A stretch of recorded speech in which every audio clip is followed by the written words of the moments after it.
Okay, looks like I fixed. Can you hear me?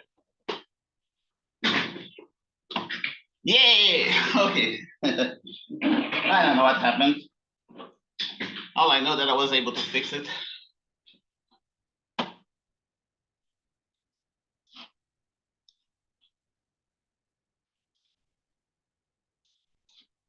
Okay, so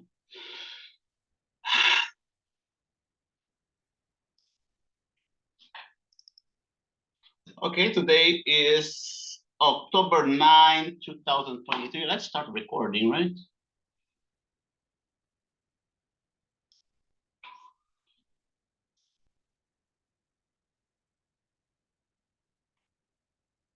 That's already recording, right?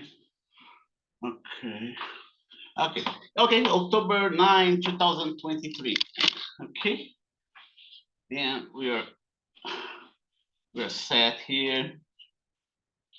Something happened to my microphone. I do not know what happened, but all I know is that it get fixed. Let me set.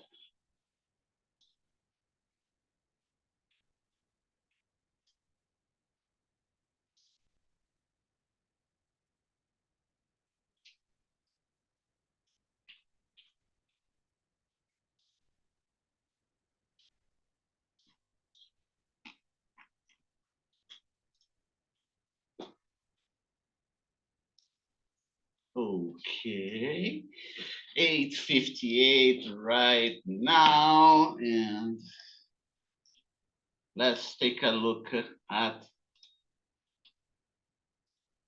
the syllabus.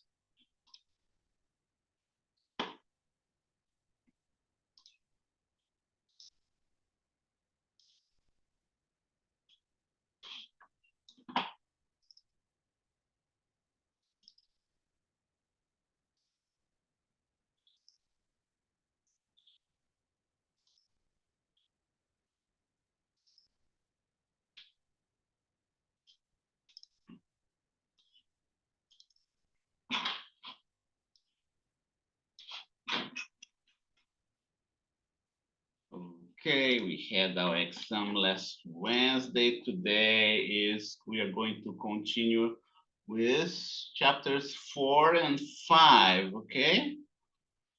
It looks like we're just a little bit behind because we're supposed to have started circular motion, but we're gonna catch up.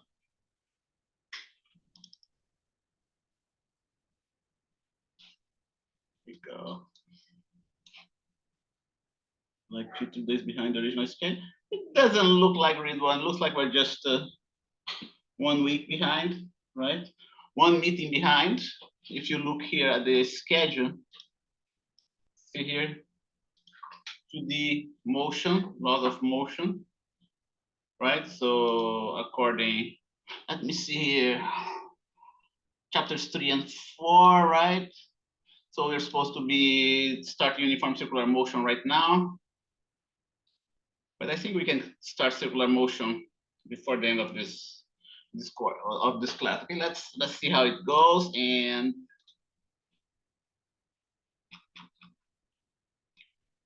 okay, so that okay, that's something else here. Solution. Okay, that's something else. Okay. I'm gonna insert unrelated. That's unrelated to the unrelated. That's okay. So we got the equation for the projectile, right? The equation for the projectile, which is a parabola, because we have a negative sign here in this coefficient in front of x square, right? It means that the parabola is downwards. Okay. And I'm gonna start a new day here. There are other things that we can do with this type of motion. That's not the only one. There are other problems that we can solve.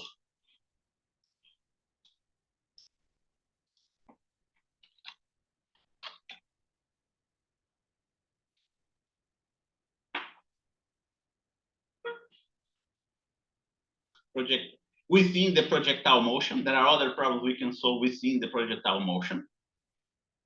Okay, right now we just got the y as a function of x, right? So let's write it down here.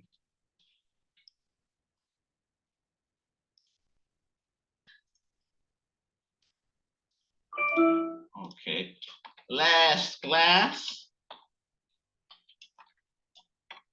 we obtained the parametric equations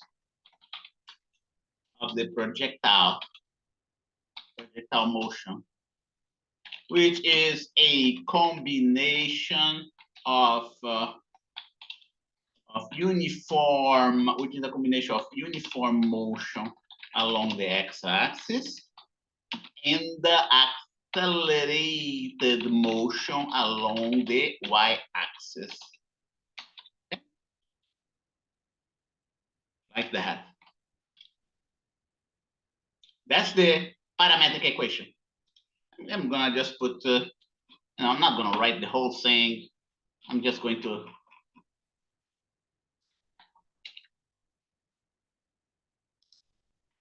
we go ax, right, is equal to 0.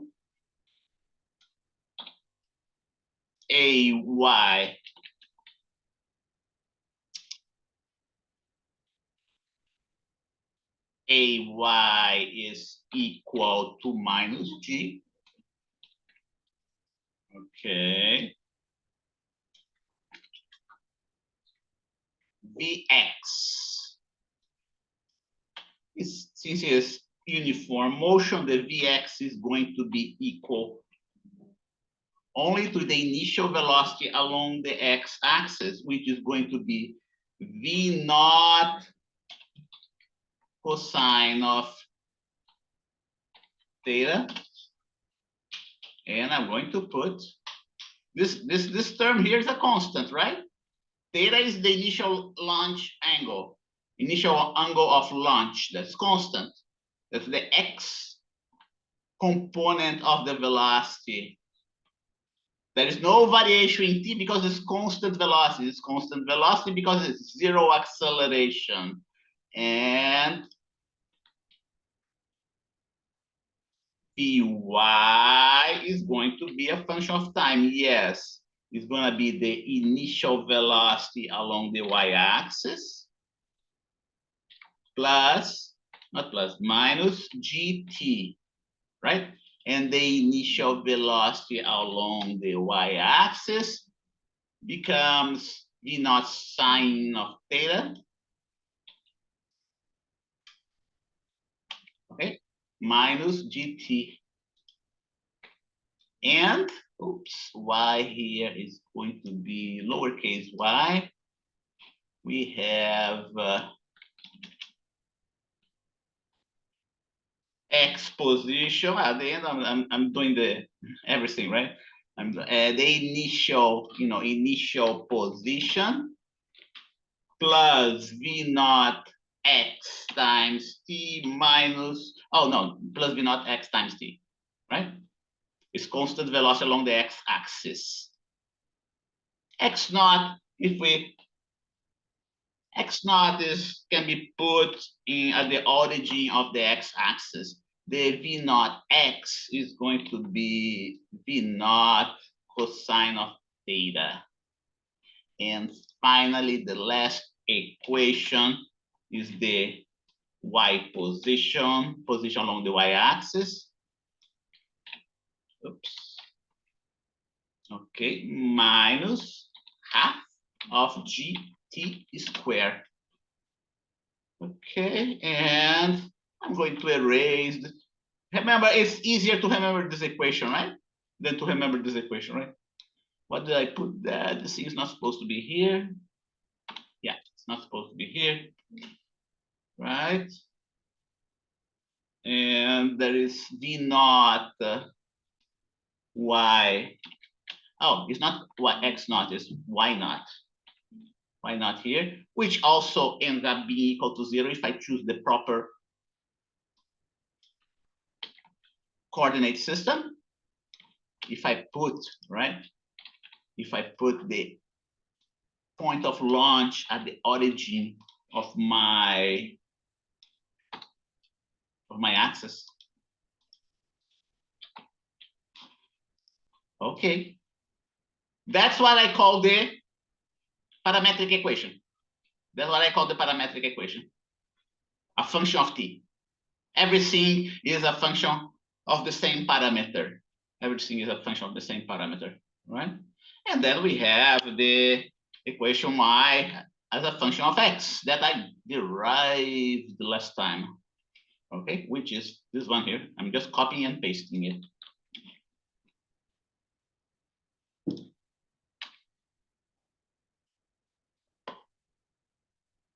Okay, like that.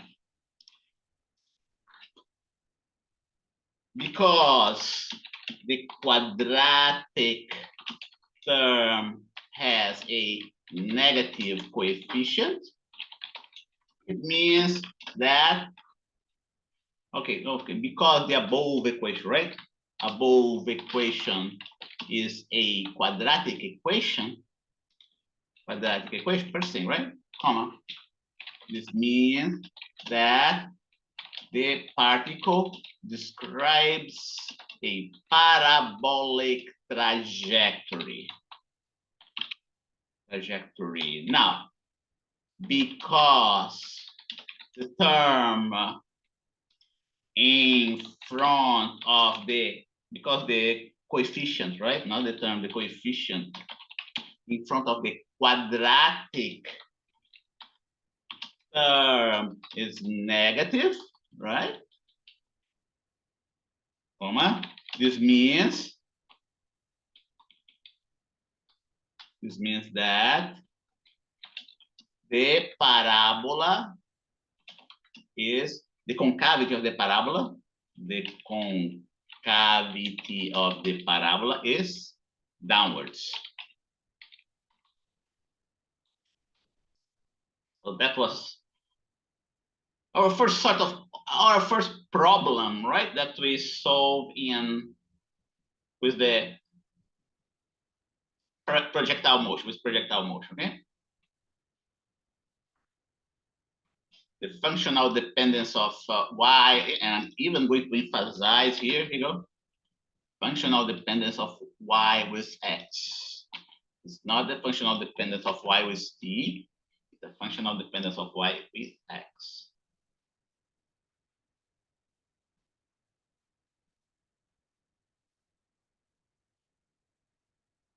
Okay, the next example that we have here is rather similar to the case of the free fall motion.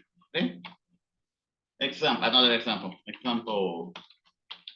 Given a projectile propels a non-initial velocity, magnitude and direction, right? Non-initial velocity means v naught, right? Magnitude should be theta angle. Find the highest point the projectile reaches along its trajectory.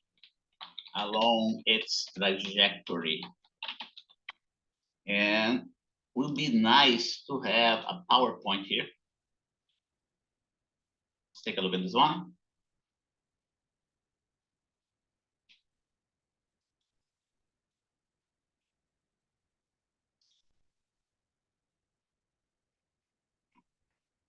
Right in here.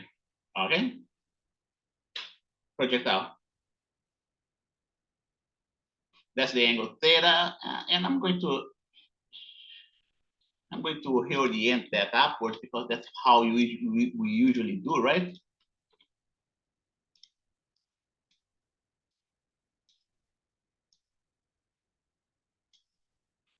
Okay.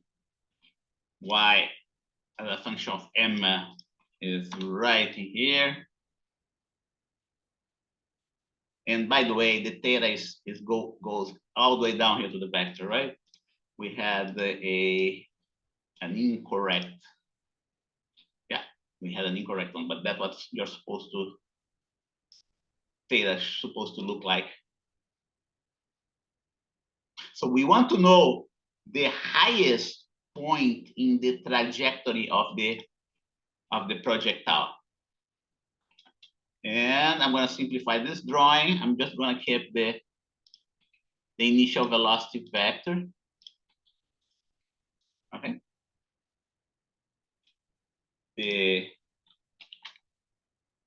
At the highest point in the trajectory, we have the projectile illustrated like that.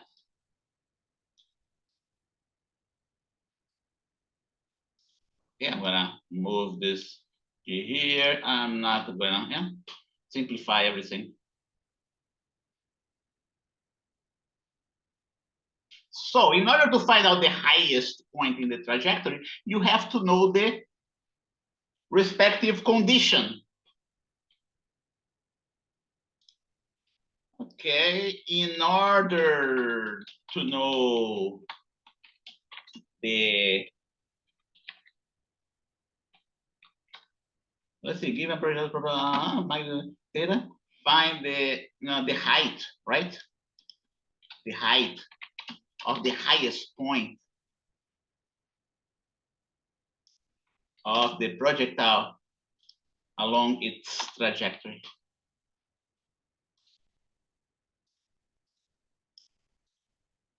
To find out the height of the highest point. Okay. We need to know one specific condition for either, right, the acceleration, the velocity, or the position itself, right? Itself. Remember, I put the or, right? Or. I'm going to emphasize here. You don't have to know all those three. Okay? So you have to know a condition for either the acceleration or the velocity vector or the position itself. Okay? So let's analyze each one separately. You know, the acceleration cannot be because it is either zero or constant, right?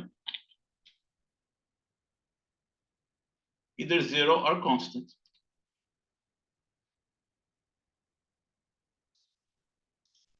Okay. The x component of the velocity does not offer too much information either, because it is always constant.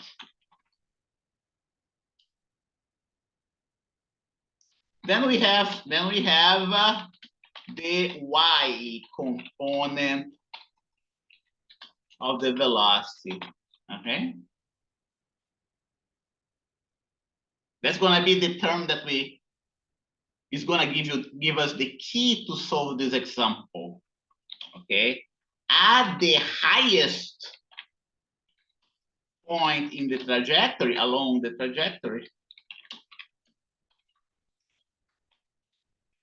the y component, this component, right? This component is going to be equal to zero. Okay, equal to zero.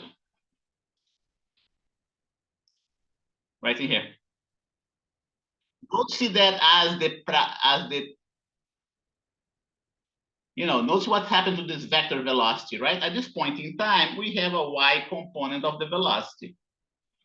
A little bit higher along the trajectory, we have this other component of the velocity. Okay, we have this other y component of the velocity, but notice that the y component of the velocity is decreasing, right? It has this length of the component, then you have this smaller component here. When it reaches the highest point, what's going to be y component of the velocity, you know, the y component of the velocity is going to be 0. There is no vertical component for the velocity vector at the highest point. So just by analyzing this illustration, we can come up with this important condition that will help us solve the problem, okay?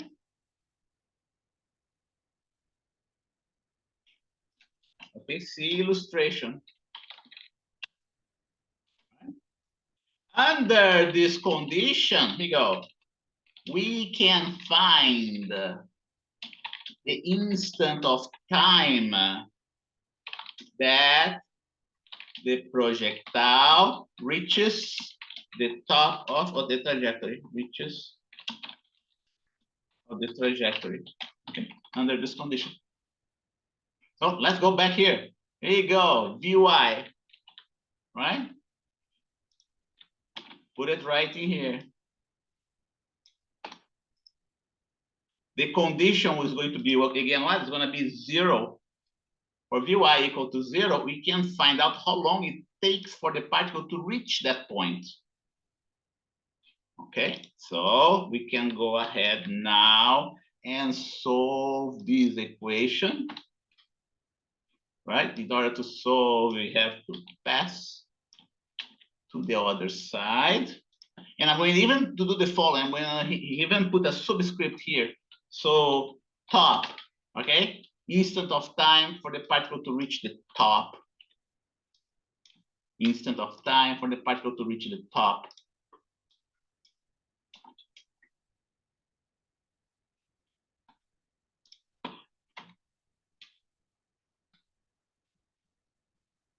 Okay, solve this equation for the instant of time to reach the top, and we can apply this result to the highest point along the trajectory, right in here, right? So here you go. That's the equation that I want. You know, highest. And I'm going to start simplifying. Why not 0, right? I don't need the why not here. And I don't need any of that. I don't need any of that. And here we put top. Here we put top. Okay. Highest. And now we can solve that. Strange. Okay. Now we're gonna. You know, all I need is to continue this one, right? Let's continue. Oh gosh, what's going on here? Yeah, here you go. Substitute that right in here.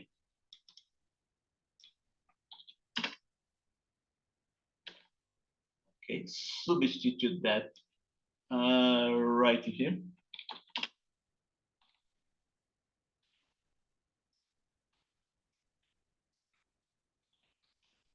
Okay.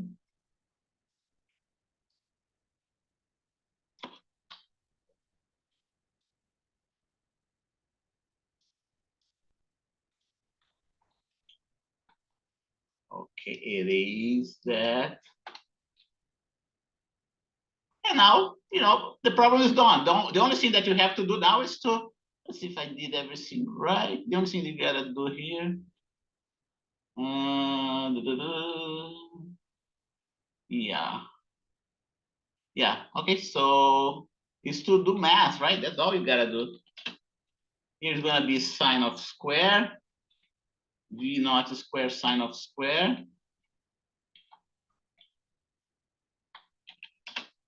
Okay. So I erase that. Oops. No, we square this term here. Oops, not this term. Yeah.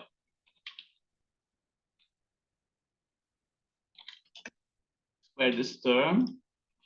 We square this term. We square this term. Okay. The physical, notice that the physical solution of the problem ended right here. That's where the physical solution of the problem. The rest is just mathematical solution, right? It's just the mass of the problem. And let's continue here.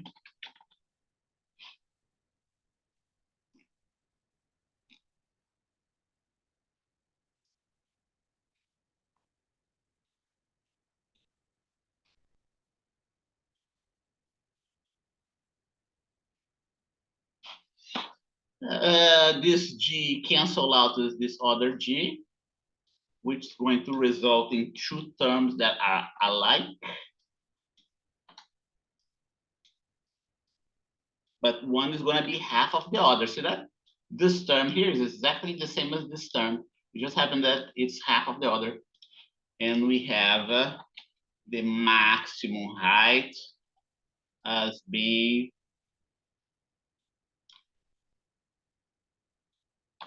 equal to that maximum height. Okay. So what we did, one, I'm going to summary what we have done so far, right? Summary. One, found the parametric equations of the projectile. Two, found y as a function of x. Three, found the highest height the projectile reaches. And by the way, what I did here, is the same thing that we do whenever we want to know the maximum height of a projectile and we propel it upwards, right? Just with a vertical component of the velocity. Found the highest height of the projectile. And now what we're going to do? We're going to find out the maximum, find the angle for maximum range. Okay, that's what we're going to do now. Given initial velocity v naught, right, comma, what is the angle of maximum range, okay? Of the angle of maximum range.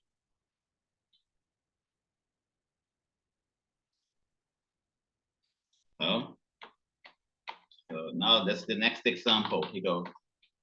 Example. Find the angle of maximum range. Okay, what means maximum range or maximum or distance, right? Distance, maximum or distance over a flat surface, okay? That's what I mean. It has to be over a flat surface. Okay, so here you go. This is a flat surface. There's no inclination there, no slope whatsoever, right? What's going to be the angle that achieved the largest possible distance, right? That's what I mean. So if at this angle I achieve this type of trajectory, so we have this one here.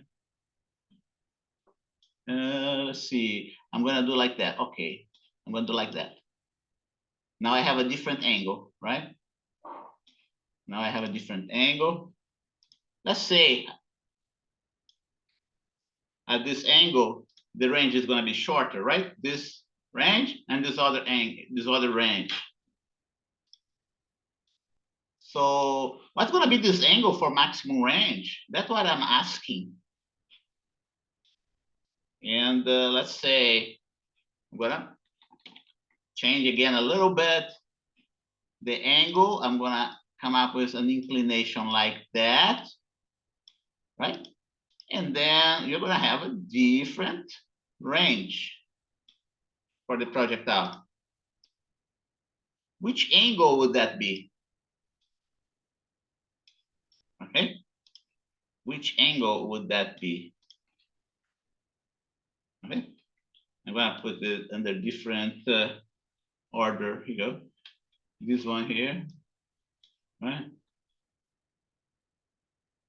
We can find that out. So what we want to do? Solution. We want to maximize x in terms of theta. That's what we want to do. We want to maximize x in terms of theta.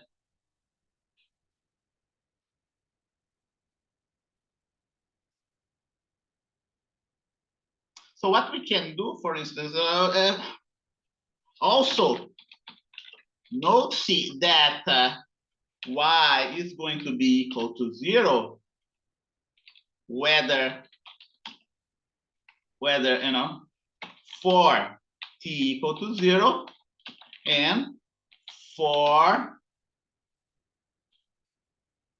and whenever the projectile hits the ground, right? Hits the ground.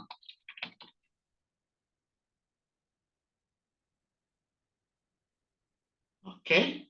One way to solve this problem, and there is another way too, right? Is to use the equation we derived for y equal f of x, okay? And the equation that we derive for y equal y as a function of x is this one that you see right in here.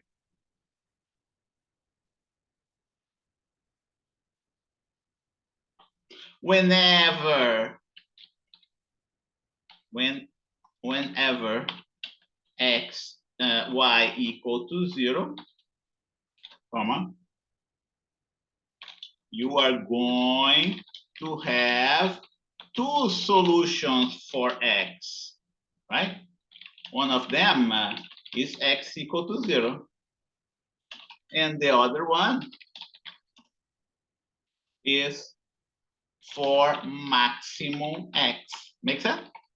That's one way of solving this problem. Here you go. Take a look here. Whenever y is equal to 0, the projectile can be either here at the origin or it can be here at this point, right?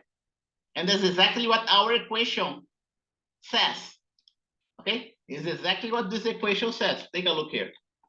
You know, whenever y equal to 0, we are going to have two solutions for x.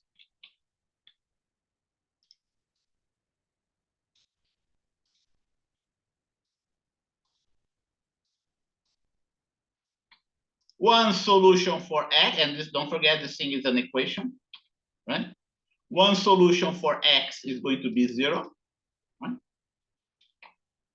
Two solutions for x.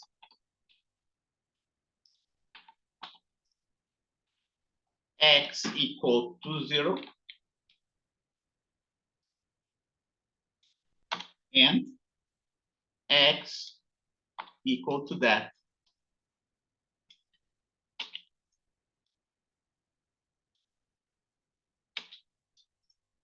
Yeah.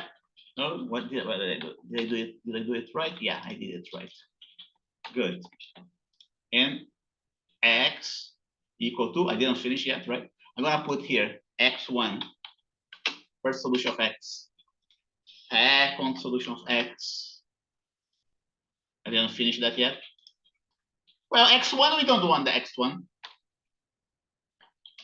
We don't want x1 because this does not represent the maximum range. Okay, so we discard it because x1, right? Because x1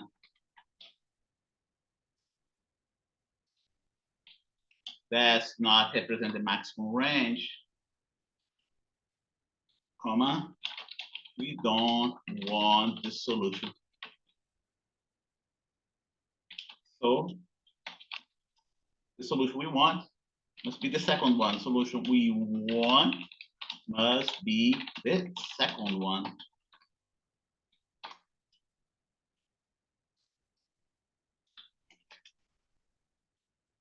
To be not square cosine square, like that. And then we have to divide by g as well.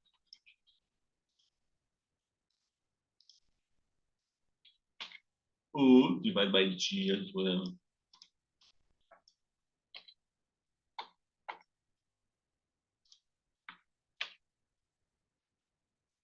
Like that. We can do more. We can do more. Okay. This is going to be sine divided by cosine.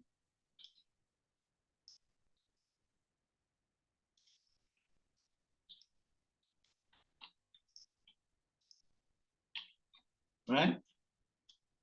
Cosine cancels out with cosine.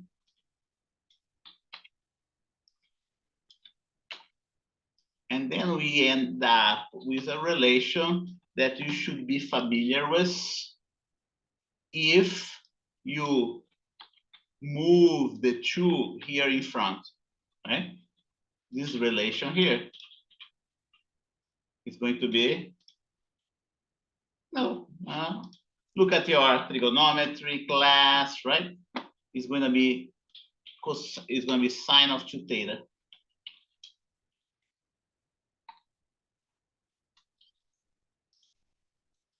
Like that. So that's x2.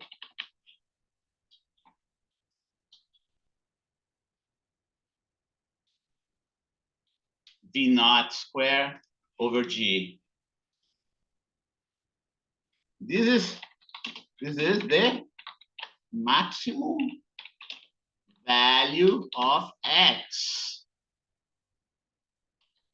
for a given velocity and a given angle. Okay, it's the maximum value. However, if we want to do an additional step, right? Additional step, comma, we must. But however, we want something an additional. We want to go an additional step, right? Want to go an additional step.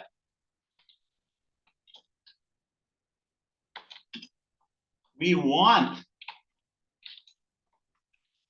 to find the angle theta for the maximum value of x2. That's what we want to do. 34.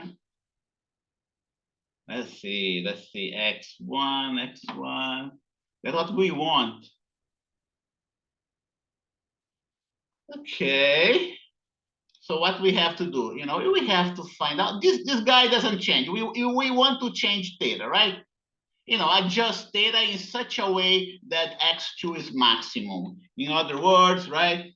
In other words, we want to adjust theta so x2 is maximum. We already found out the maximum x2 for a given angle theta, but now we want to find maximum x2 for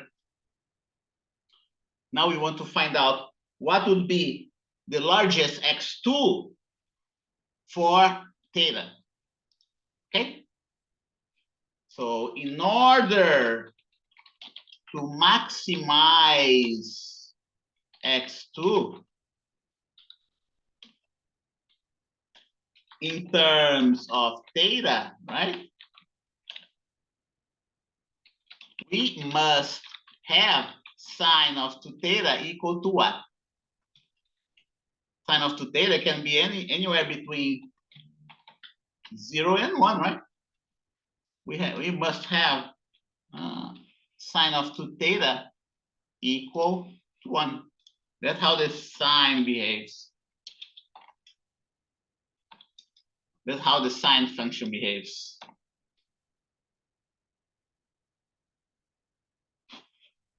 Yeah, makes sense? And we need to know the angle in which this sine of 2 theta is equal to 1, right? We do know that if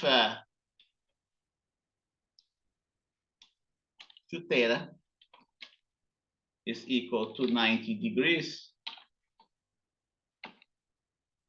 Yeah, let's see. I gotta do something here. Otherwise, he's not going to. We do know that if 2 theta is equal to 90 degrees, sine of 2 theta is gonna be 1. Sine of 2 theta is gonna be 1, right? Consequently, our theta for maximum range is going to be, I'm gonna put a theta max, right? Leave it this way. So if theta is equal to 45 degrees, then we have maximum range.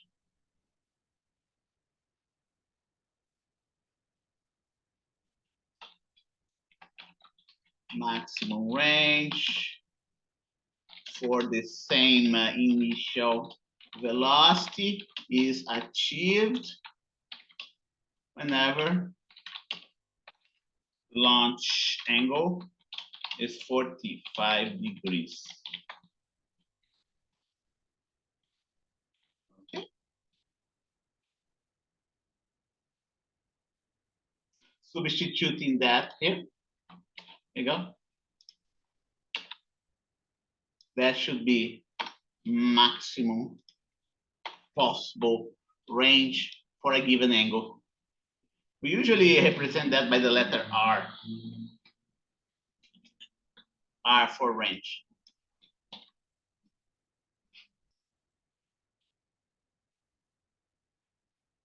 Okay.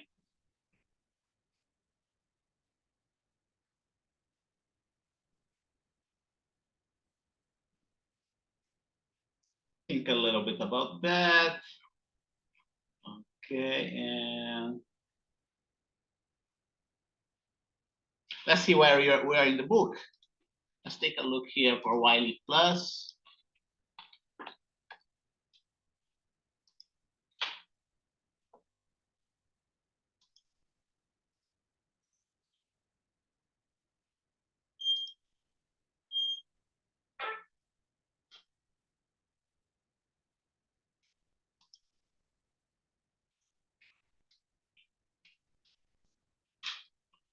Launch.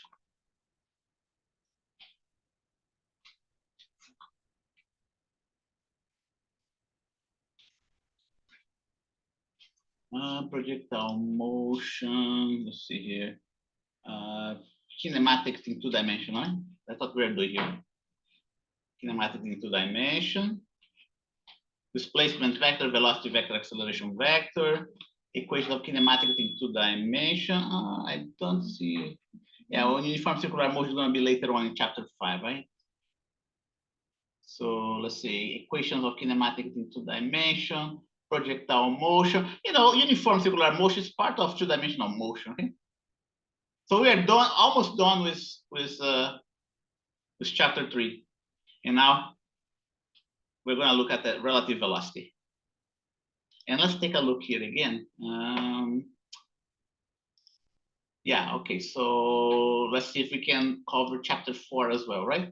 We are almost done with 2D motion, and then we have to start chapter 4 as well.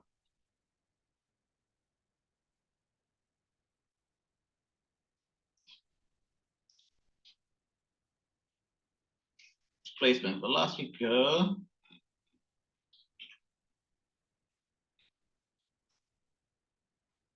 Projectile motion, here we go. Here's the case of projectile motion. So if you have an airplane that's moving along the x direction, drops a package, the package is going to have the same horizontal velocity of the airplane, okay?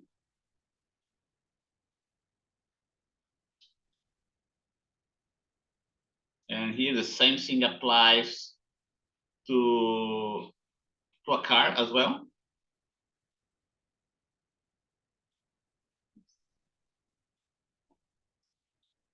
Illustration here. Here you go, the parabolic motion.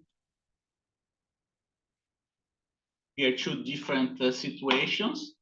A projectile being projected at a velocity with a velocity vector, upwards, and another velocity vector downwards. And then we are going to look at relative velocity.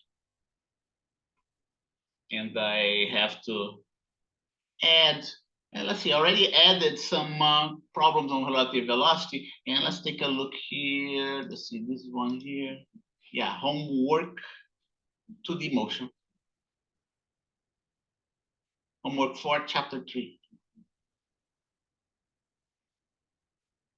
Very soon we are going to get into Newton's law, okay? And okay, this thing here of relative motion is very important, okay? Not just relative motion, but relative velocity as well. The concept of relative velocity is crucial. The concept of relative velocity is not just relative velocity, but relative motion in general is crucial for many circumstances. Okay? And it is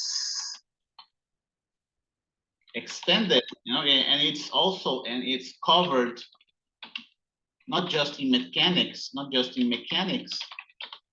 but also in special relativity. Einstein had to struggle with that.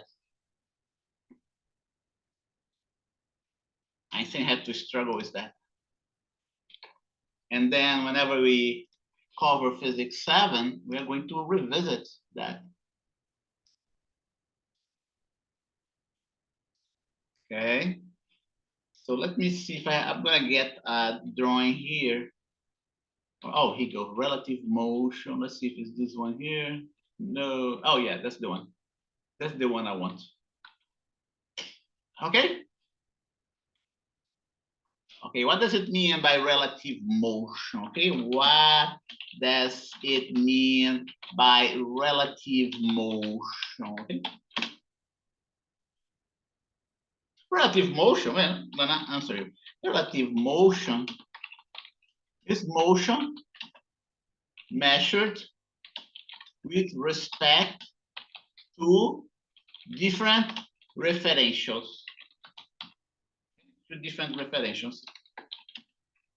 One, for instance, one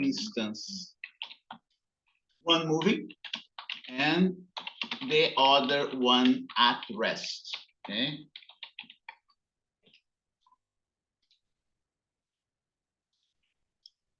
Consider, I'm going to give you an example, a real life event, okay? A real life example of relative motion.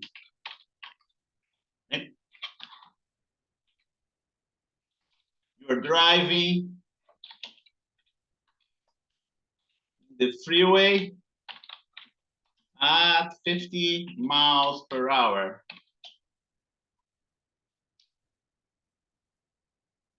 The freeway along a straight line, along a straight path, at 50 miles an hour. A car 10 meters ahead of you is also moving at 50 miles per hour. Okay. According to the theory of relative motion, the car ahead of you is at rest. Okay, is at a relative rest. Okay, its relative velocity is 0. Do you understand the idea? However, for someone else standing on the freeway,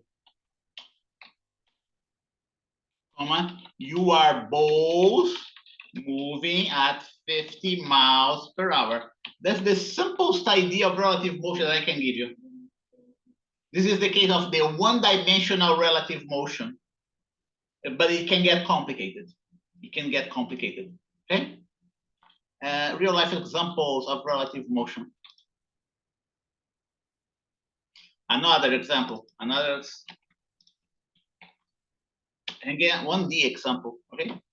Real life 1D examples of relative motion. You're driving the freeway along a straight path so when we say 50 miles per hour, we are saying that 50 miles per hour with respect to the ground of the freeway. That's what we mean, okay? Right? Strictly speaking, you have to spell that out in physics. Okay, so let's take a look at another case. A car 10 meters ahead of you is also moving at 50 miles per hour, but ahead of you is also moving 50 miles per hour. Oh, I gotta state that in the same direction. In the same direction, right? If I don't say in the same direction, then you don't have enough information there.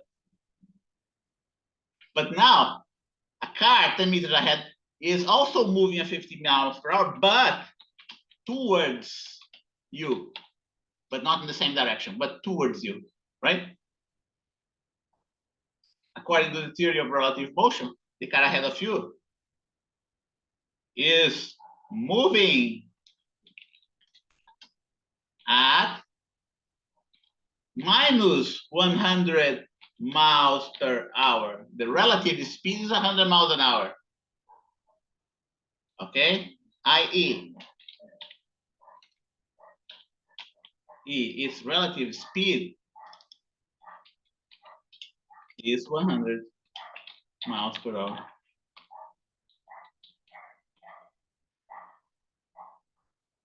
However, so for someone standing on the freeway, you are moving at 50 miles per hour, and the other car is moving at minus 50 miles per hour. Okay, you are moving along the positive direction. The other guy is moving along the negative direction. Okay, notice that we are dealing here with 3 different referentials, right? Your referential of your car, the referential of the second car, and the referential of the freeway. So those are very simple 1D examples of relative motion. But this type of problem can become complicated when we start dealing with 2-dimension and 3-dimension motion. Okay, 1-dimension motion is type of problem. Relative motion is relatively simple to solve. Things become more difficult when more dimensions are involved. Okay, in physics, we do the following representation. Okay, I am going to start from scratch. Let's see. Now here we go. In physics, we represent this type of situation the following way.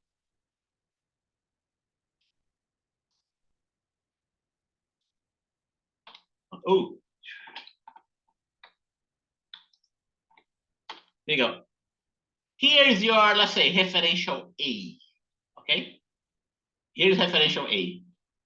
Can be your referential, can be the referential of the freeway, can be whatever you choose to be. And then here is going to be the referential B, which, by the way,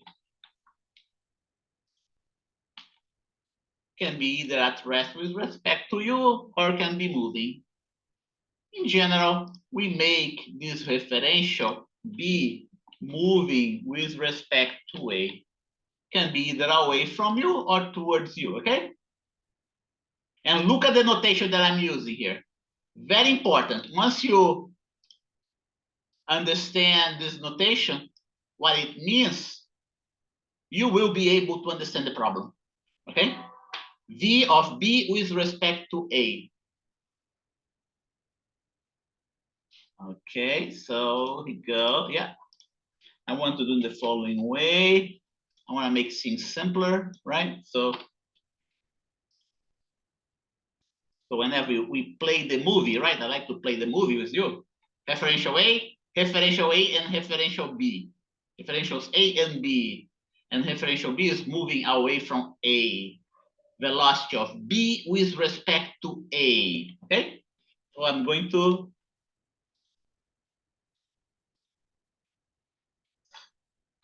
in physics, we denote this type of problem as two referentials A and B. Okay?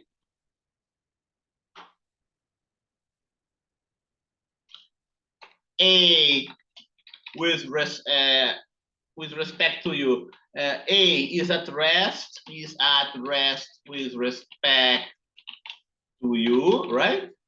And B is moving with respect to A with a velocity that we denote as being the velocity V of B with respect to A, or velocity of B with respect to velocity with respect to referential A. Okay, that's what this notation means. So remember, we physicists are very lazy people, right? So don't feel intimidated by this notation.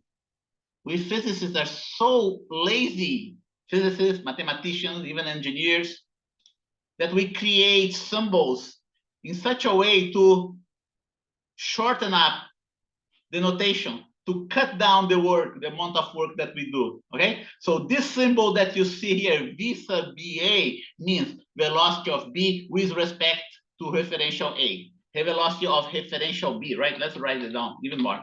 Referential B with respect to referential A. Now, do we understand what I mean by physicists being too lazy?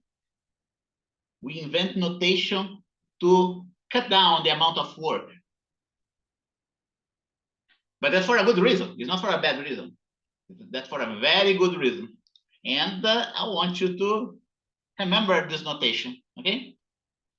By the same token that we have this notation, by the same token, you know, by the same token that V of B of A means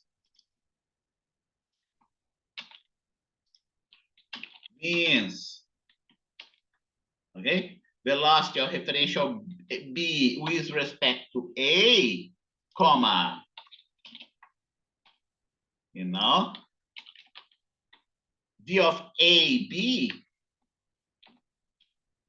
comma,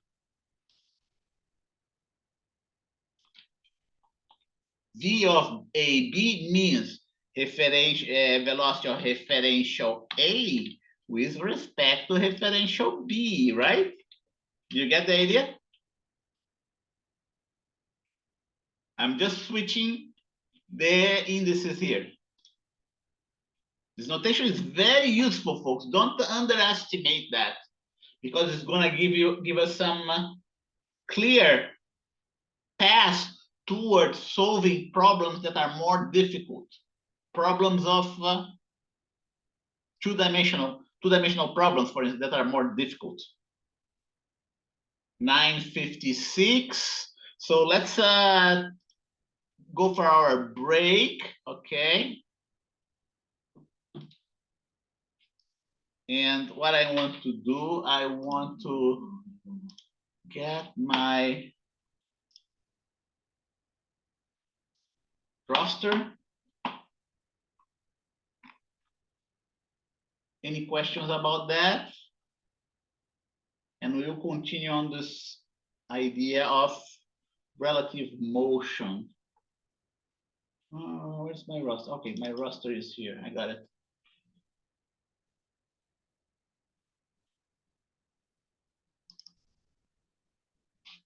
Okay, lecture. Oh, and don't forget, right? What you shouldn't forget is the lab report is due on Wednesday. Don't forget that. I'm gonna emphasize that with boldface and italics.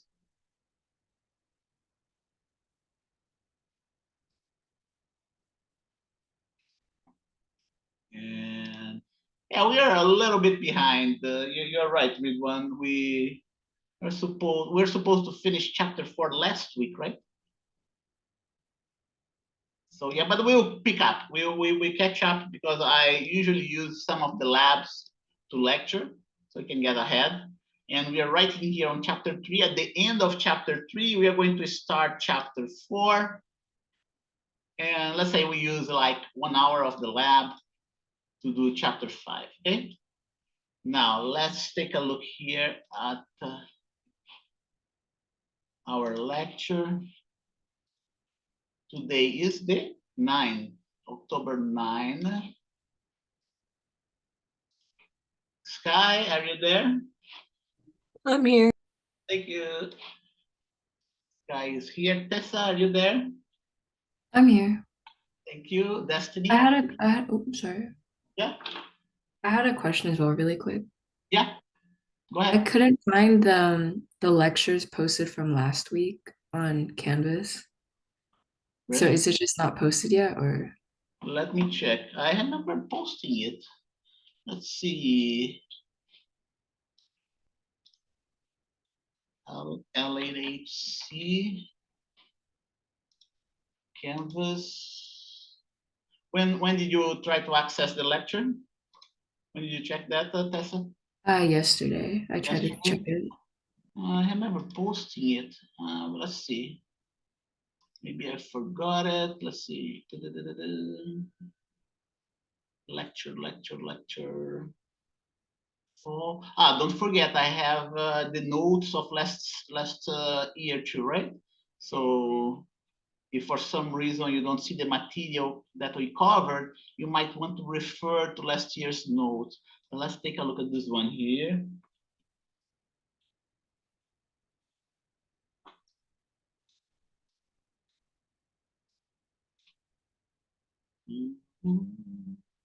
Let's see.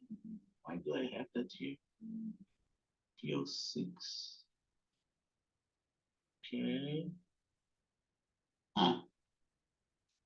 Yeah, it looks like I didn't post, right? Let's see here. When was the last instructions for the exam? 27th, right? 27th was, yeah, doesn't look like I posted, but I will post it today. Instructions Okay. for the exam. Yeah, thank you for letting me know. Yeah, and that's a little example that I was solving, which is not gonna show up in the exam. Yeah.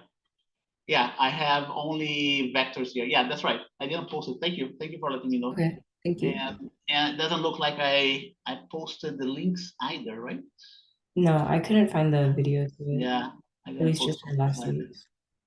Yeah, 27th. 27th.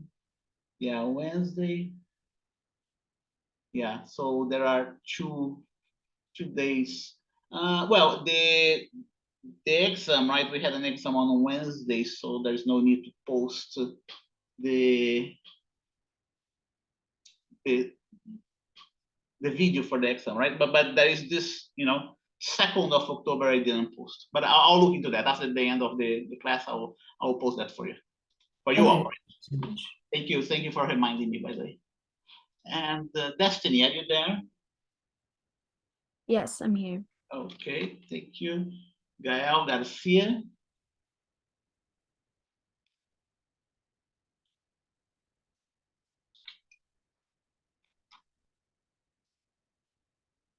Hello, Gael. Gael is not answering. I'm gonna put a star here to his name. Ridwan is here, right?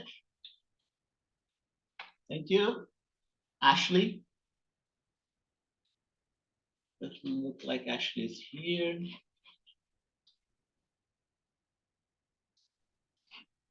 Yeah.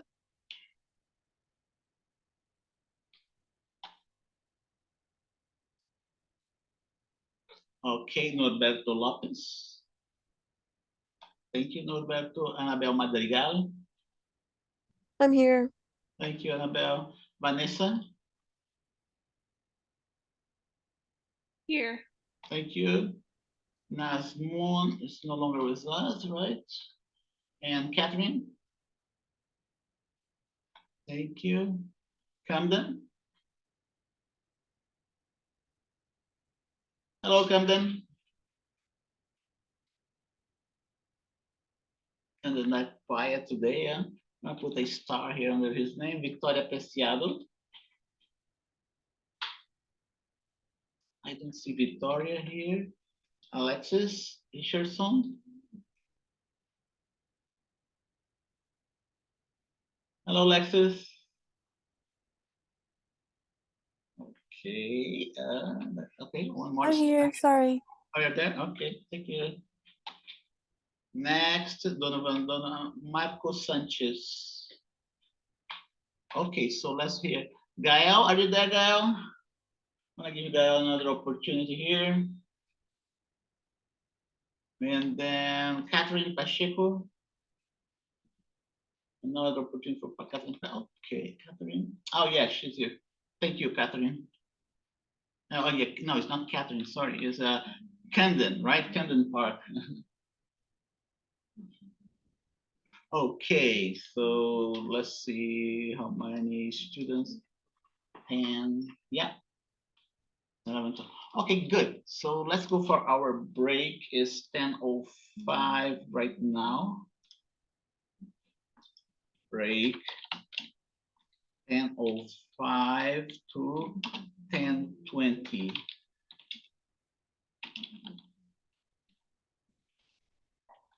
Okay.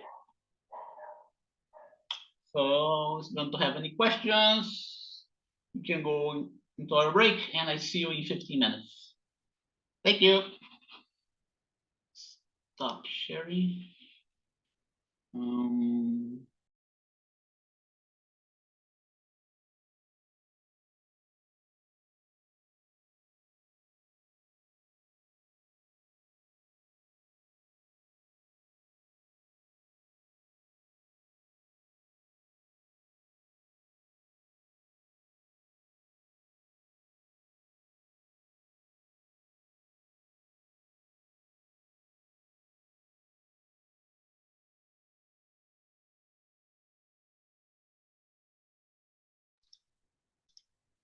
Okay, we are back, and we're going to continue with relative motion. Okay. One more thing that I want to tell you about relative motion. Okay, so here you go. Let's go back here to our drawing. Okay, that, if we, in this drawing that you see right now, it is as though as you are in the referential A, because referential A is at rest with respect to you. So it's like it is as though you are right in there in referential A, okay? And that's what referential A sees whenever referential B moves by him. He sees him moving from the left to the right at this velocity, VB of A, V of B with respect to A, right? But then we can also switch from referentials. We can also go from referential A and jump into referential B. When we jump into referential B, we see referential A moving to the left, right? Let me adjust here this guy here. Okay, I'm gonna adjust like that. Okay, good. So now it is as though it is referential A that's moving, okay? And the notation that we use is velocity of A with respect to B. Make sense? Okay. Those are the very basic things of relative motion. We have referential A, we have referential B. Referential B is moving with respect to A with a velocity vector of VB of A. And then if we jump into referential B, we see something else. We see referential A moving to the left, right? At a velocity that, at a magnitude that's the same as referential B, but to the other direction. And the notation becomes V of A with respect to B. Okay? This velocity that you see here is in reality a vector. So here you go. When we have two referentials as above, right? The two referentials as above, okay? We say that the velocity vector of B with respect to A is written as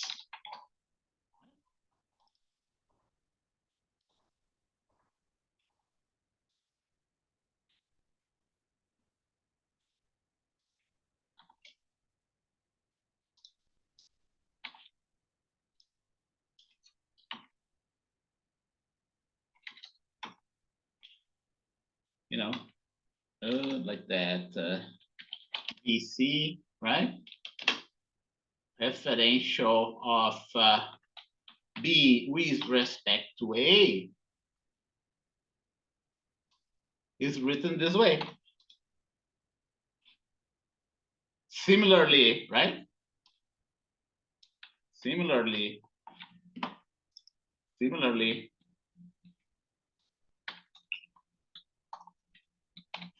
the velocity vector of A with respect to B is written as V of A with respect to B.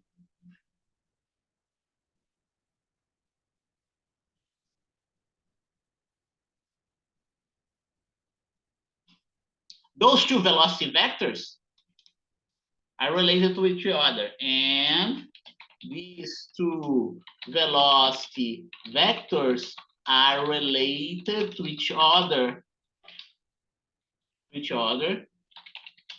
the following way.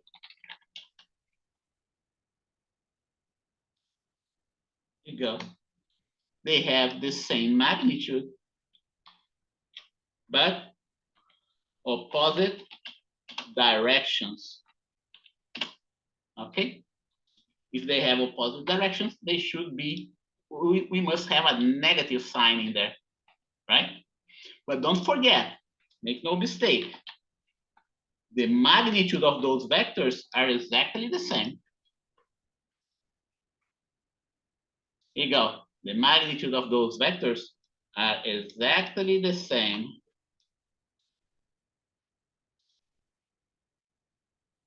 When we use the magnitude, the negative sign goes away, right?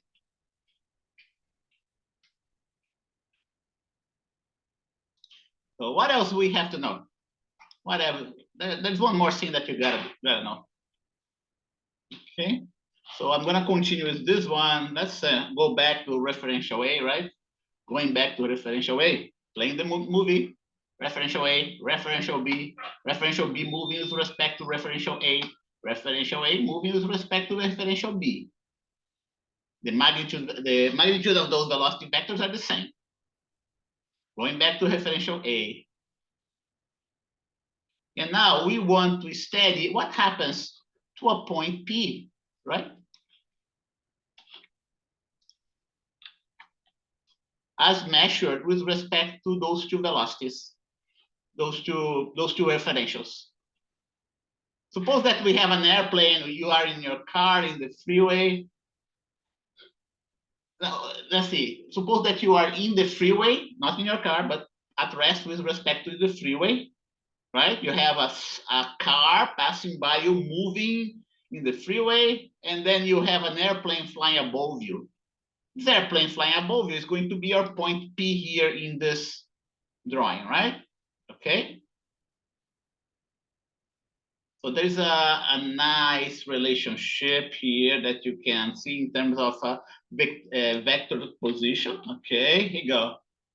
The vector position of the airplane with respect to referential A is given by this vector, which is denoted by the letter R, position of P with respect to referential A.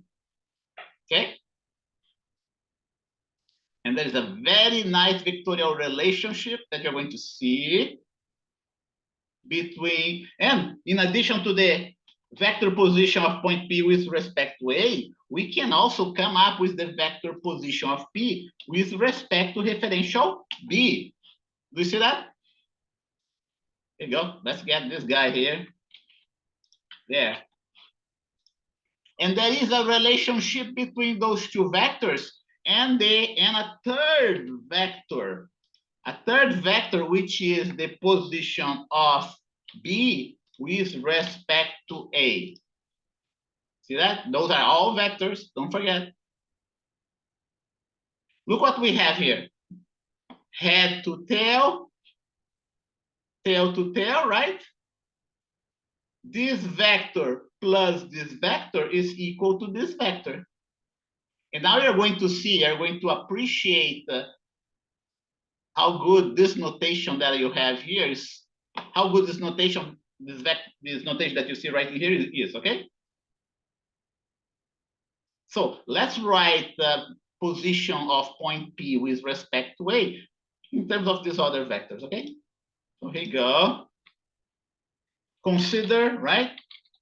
Consider a point P with a vector position with respect to A and B denoted as, okay?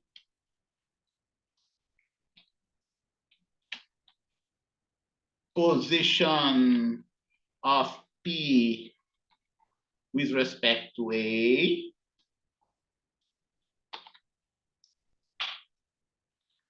position of P with respect to B, 1, 2, 3, respectively. Okay. So we have now two referentials and one object that we are observing. Point P with respect to referential A, point P, vector position of point P with respect to referential B. We can also define a third vector position, comma, the position of the origin of referential B with respect to A, okay? And this vector position, I'm going to call the vector position of B with respect to A, okay? Going back to the figure, vector position of B with respect to A, vector position of the point P with respect to A, vector position of the point P with respect to B. And look what nice, you're going to see that there is a mathematical relation for all those vectors. And this notation that I am using, okay? This notation I'm using has mathematical properties. So simple a notation, and yet it has some really neat mathematical properties, okay? Going back to the figure here, what do we have? RBA plus RPB, right?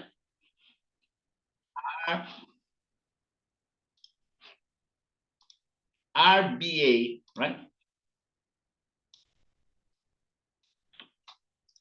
There is a mathematical relation between these two vectors. RBA, position of referential B with respect to referential A plus position of the point P with respect to B, point P with respect to B, going back, this vector plus this vector is equal to this vector, okay? So we are going to, I'm going to put it on the left side, okay? So we have the equation in the proper format.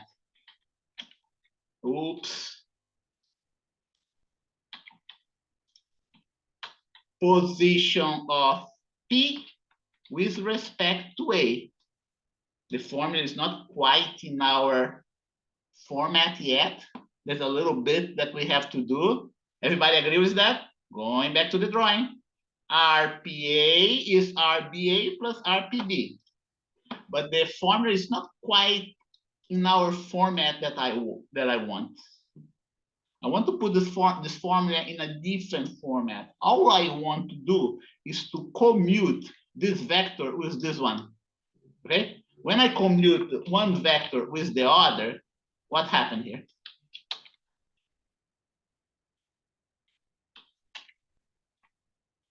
Now it is in the format that I want.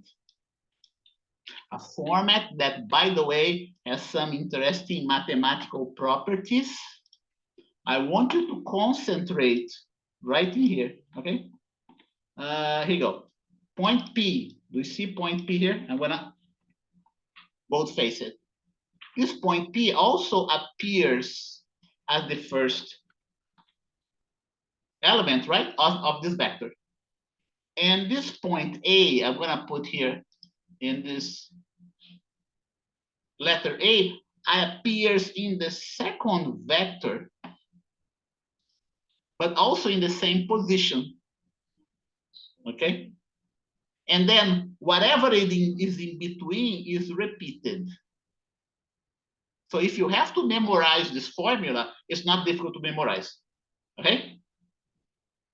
Like I said, this notation has mathematical properties. This notation, and by mathematical properties, what do I mean? I mean that if I want to write position of P with respect to B, okay, I can do that.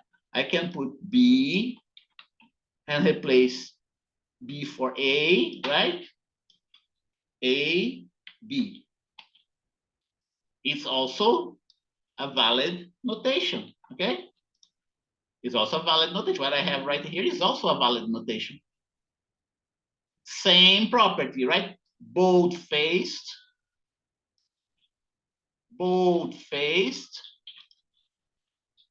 red color,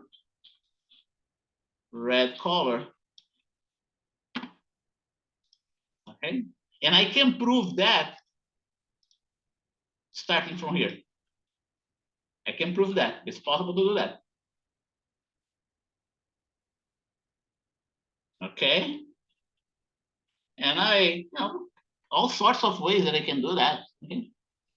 And how do I prove that?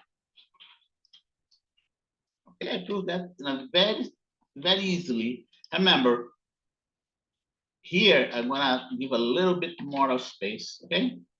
Don't forget that here we have vector position of B with respect to A, right?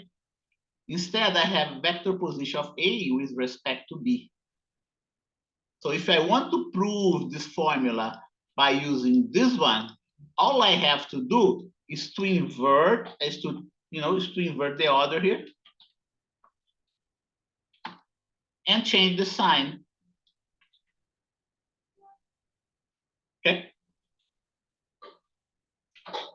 When I do that, all I have to do is to pass this other term.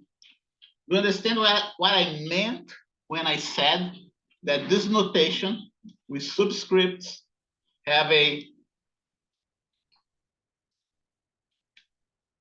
mathematical properties, hats, right? Mathematical properties. So I'm back to it. Okay. So you can do either way, right? you can obtain that either by working out the vectorial properties of the formula, or you can obtain the same result by memorizing this neat mathematical property of the subscripts. Okay, so here you go. The relation, let's write it down. The above relation, right? Above relation can be obtained in two different ways. One, oops.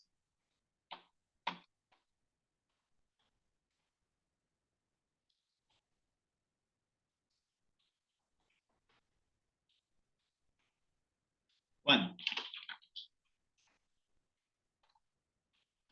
either by using the vector relations that we know, or two, by using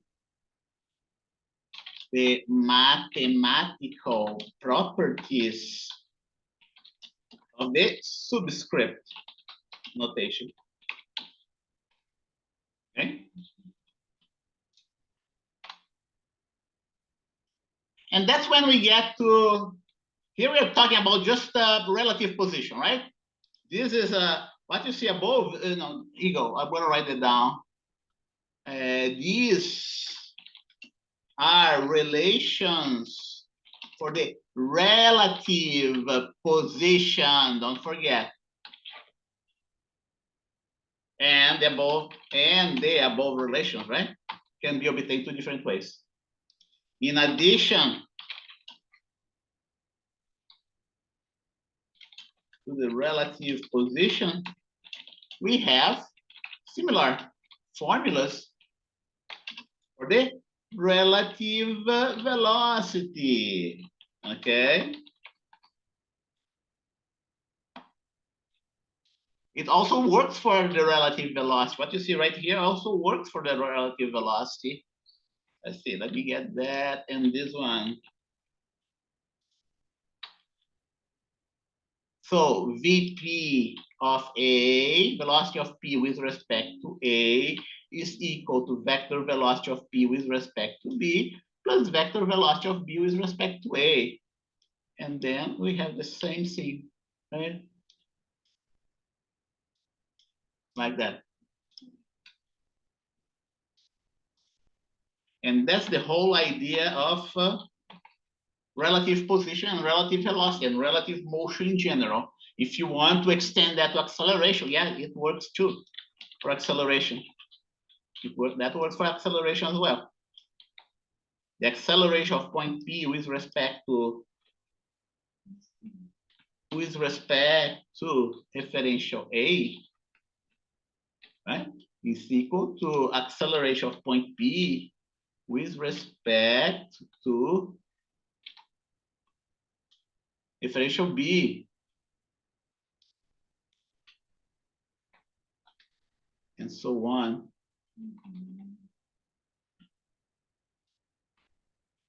Like that. And now, we can use the above formula for numerical problems, right? Just like the case of that we did at the beginning, right? Beginning.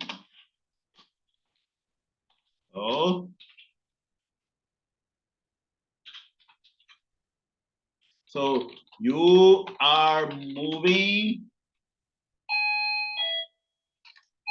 with respect to the freeway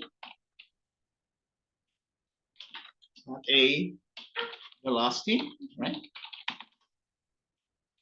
I give it velocity. Let's call it, U, right? I call it U. Freeway, I call the freeway the referential A, okay? Y, right here. Velocity of U with respect to the freeway A. Another car is also moving with the same velocity, okay? And let's say I will put here car X, okay? Car X with respect, and we write like that.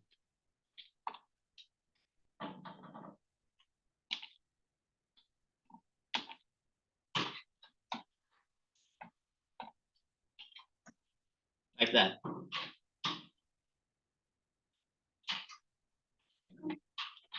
Find velocity of car X with respect to U. Right? With respect to U. Example. And then we do the solution here.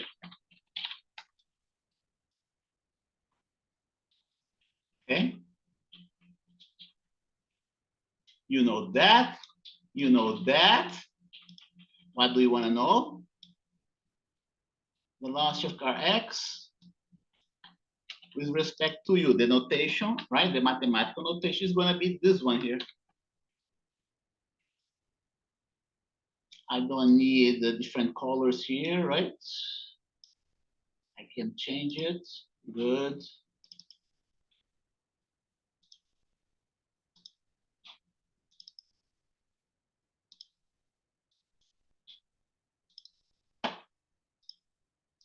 Like that.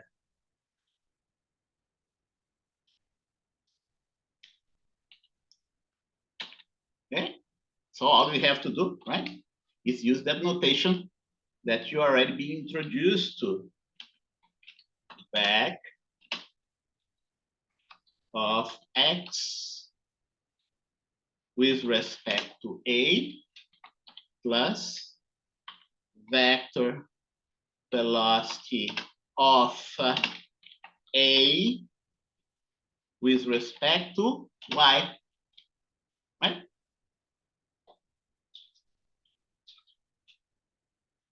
We want to find out this one right here.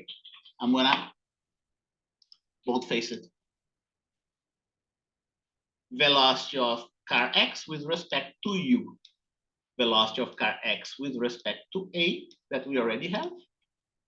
Velocity of the freeway A with respect to U. Okay? Don't forget, every time that we have a switch in the superscript, what does it mean? It means that we have to add a negative sign to the commuted subscripts. Okay?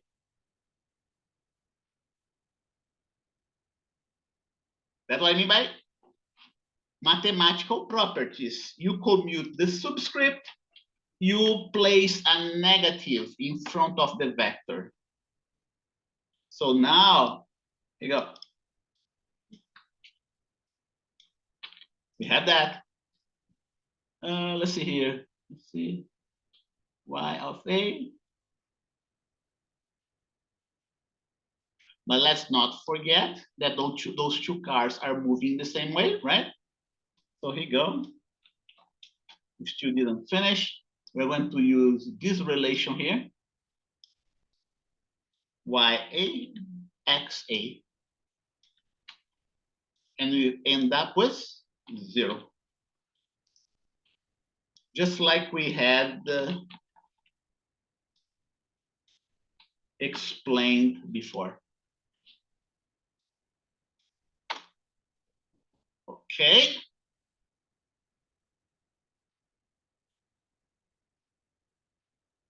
All I did was to repeat that same problem, the same example that I did initially in terms of the the equations that we derived for relative velocity and relative position, for relative motion in general. But like I said, those are one-dimensional type of problems. There are more complicated problems that involve two dimension, okay?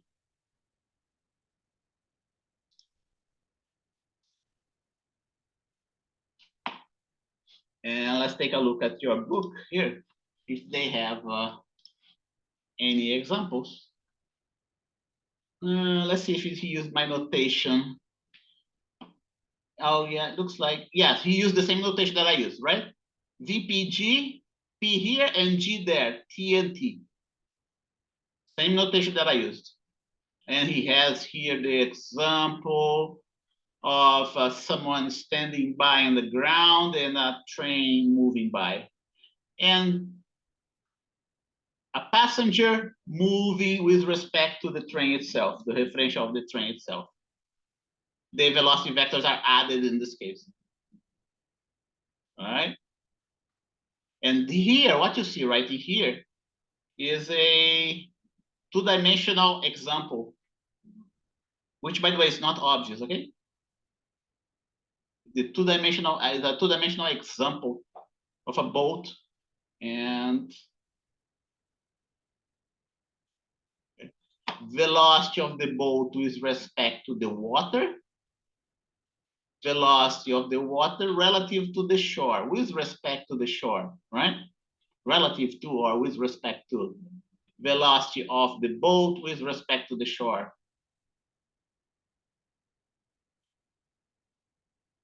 Okay.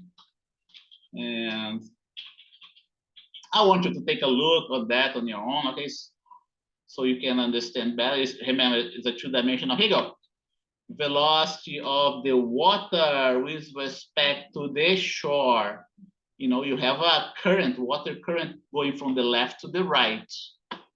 Okay. And now you have the velocity of the boat with respect to the water. Whenever you're hopping, whenever you go into the boat, what this guy is doing? He's pointing the boat straight to the other side of the shore. Okay, that's what he's doing, is the attitude of the boat. We call that attitude of the boat. The boat is pointed, let's say, towards the north direction. The velocity of the water is towards the east, okay? And when we have a situation like that, the water is gonna drag the boat to the right, towards the east. And the final velocity of the boat is with respect to the shore is going to be in this direction, okay? We can do that. Let me just repeat this example that I have here in mathematical ways. Okay, example in the book. Consider a boat crossing a river. Right? The boat, let's see, a river, let's put a river, you know, is oriented along the west-east direction with a current, with its current flowing towards the east, okay?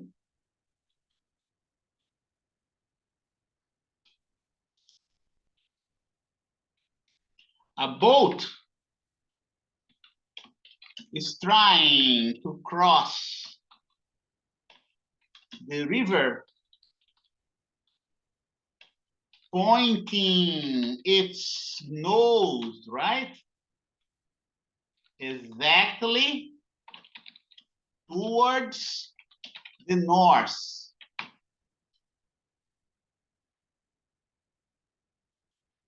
With a non-current flowing towards the east, and I'm gonna write that down here. I gotta put the notation, I gotta put the vector of the current, right? vector of the water with respect to the shore, like that. Vector velocity of the water with respect to the shore. A boat is crossing, not trying to cross us, is crossing, right? The river, pointing its nose exactly towards the north.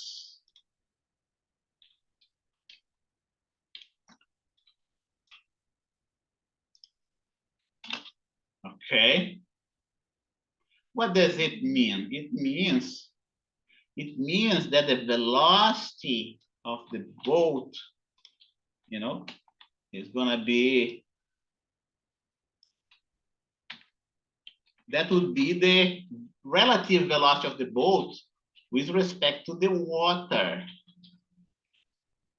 Okay, here you go.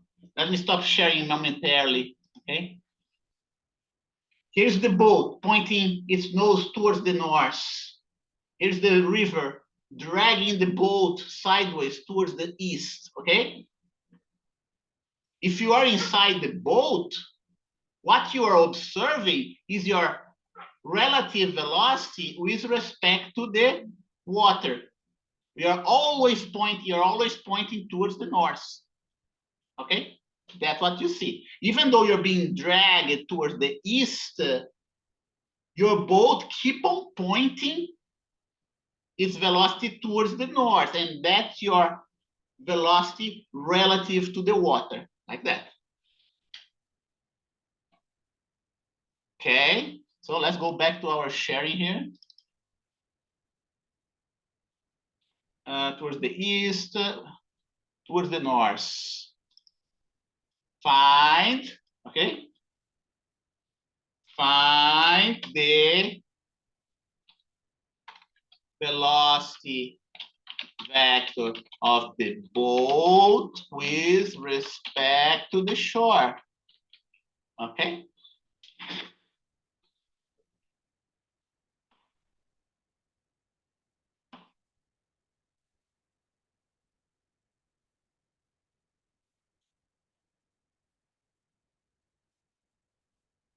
With a known water current, I'm gonna put water current W flowing towards the east. Velocity of the water with respect to the shore. A boat is crossing the river, pointing its nose exactly towards the north. Velocity of the boat with respect to the water. And now I want to find the velocity of the boat with respect to the shore, like that. Is he using the same notation there? Yeah, we use the same notation.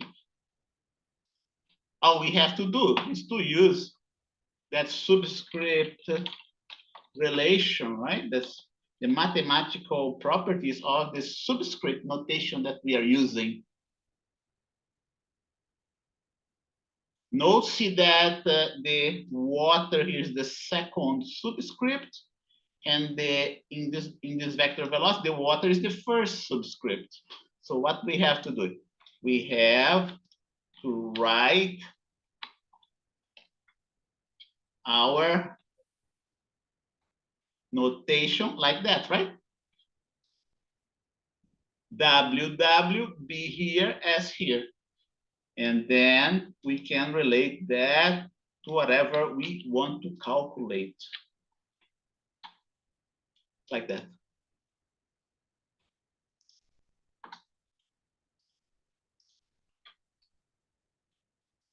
So that's the relationship that we end up getting.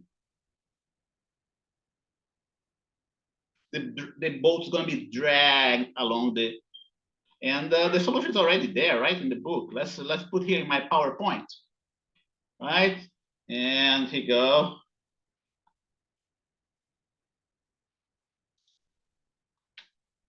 I'm going to draw the margins of the river. right in here.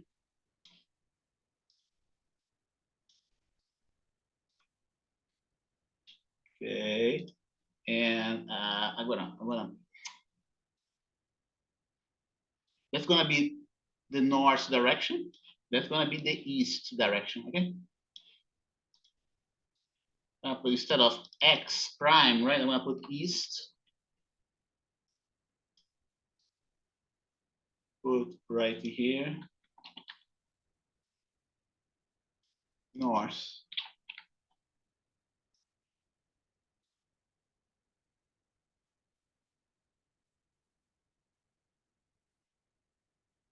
And I'm going to denote my boat by this arrow here. Here you go.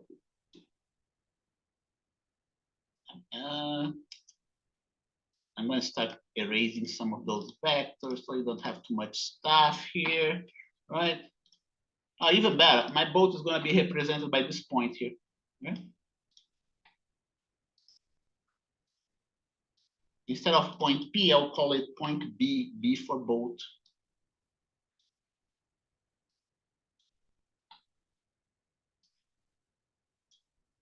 Like that.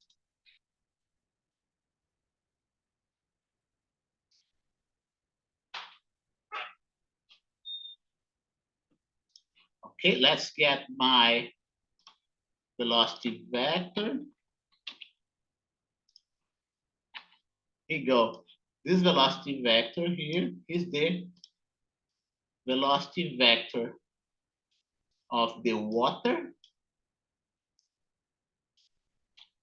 with respect. Oh, yeah, I should put V, right? Velocity vector of the water with respect to the shore. Like that. Since my boat is pointing towards the north all the time, this velocity vector is going to be the velocity vector of the boat.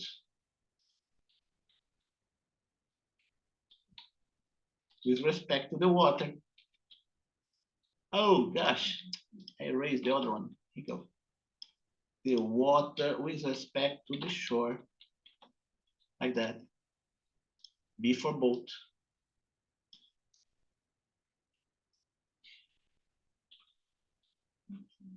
Going back to our notation here, the velocity of the boat with respect to the shore is going to be the vectorial summation of those two vectors. Consequently, because if we sum those two vectors, I'm doing the parallelogram method, right? Sometimes it's more convenient to do the parallelogram method. We end up with this net vector.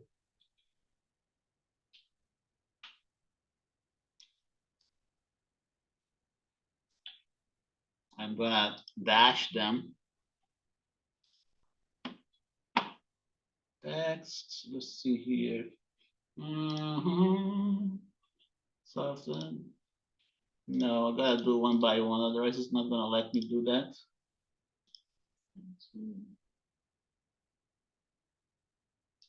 Okay, this one,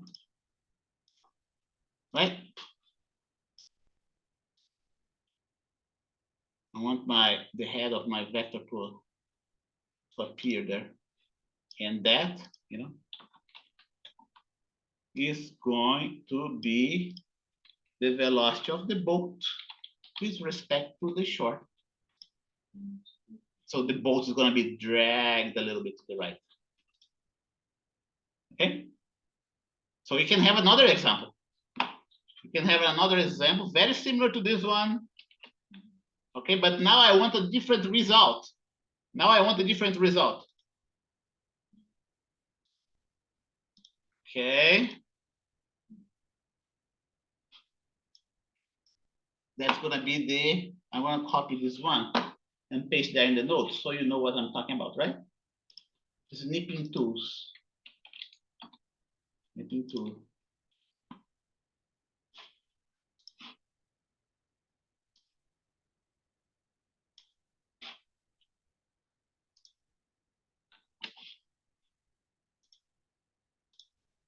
Okay.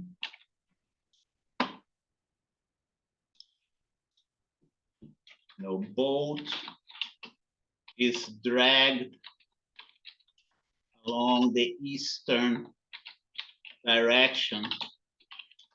The resulting motion is going to be close to the northeast direction. Of course, it all depends on the magnitude as well, okay?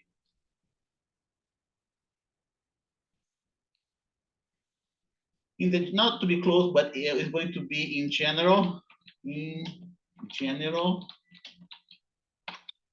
towards the northeast direction.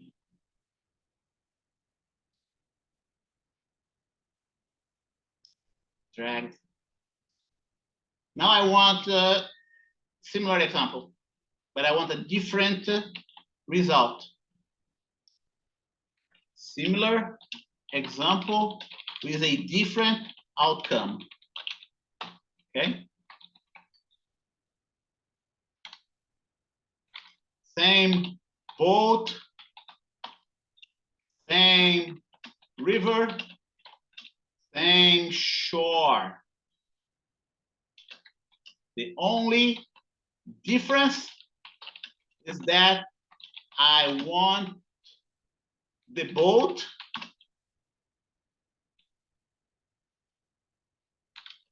to cross the river, okay?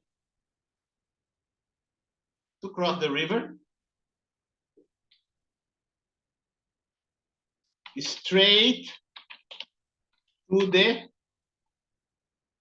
other side of the shore. You understand that? Okay.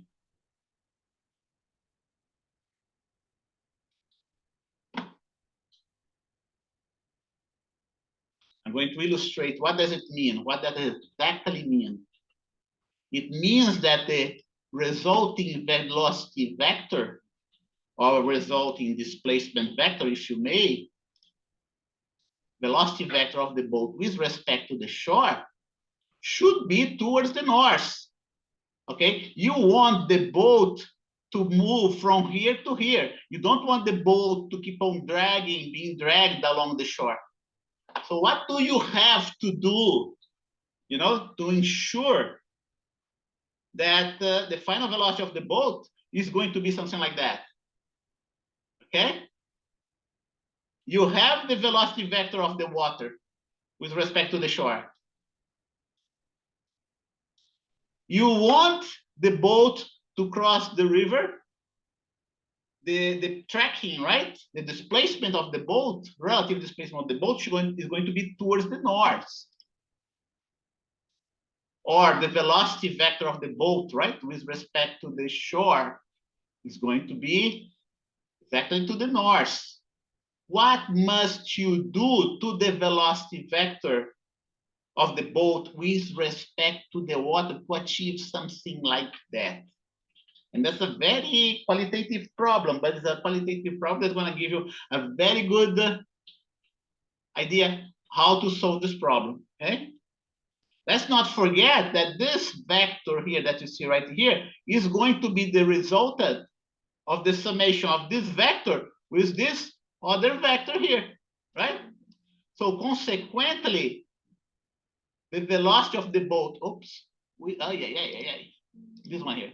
The velocity, not this one here. The velocity of the boat with respect to the shore, well, the velocity of the boat with respect to the water must be in such a way that it has a component that cancels this one. I'm going to even decrease this component here so I don't get into trouble, right? See what I mean?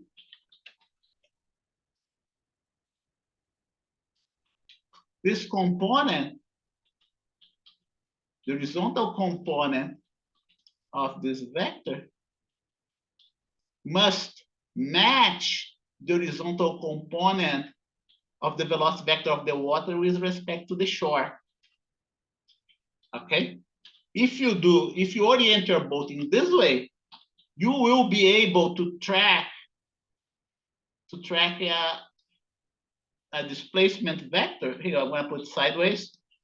That's going to be exactly towards the other side of the shore. It's going to be like that. Displacement vector. This one, I'm going to put like that. Displacement vector here. In the other one, right? The previous one, the displacement vector, which is delta r, parallel to the velocity vector, right? It's going to be like that. That's the displacement vector. See the difference here?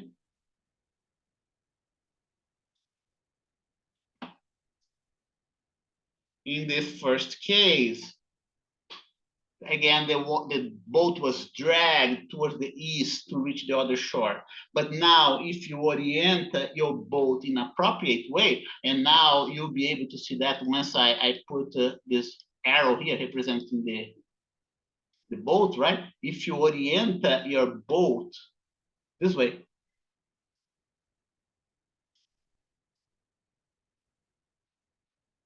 with the nose pointing towards the northwest direction,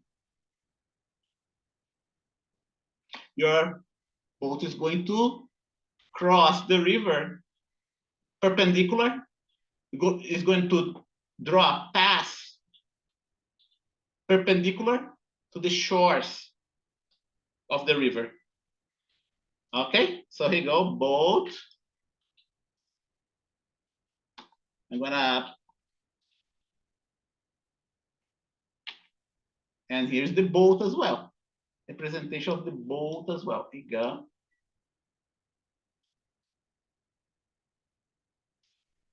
Presentation of the boat as well.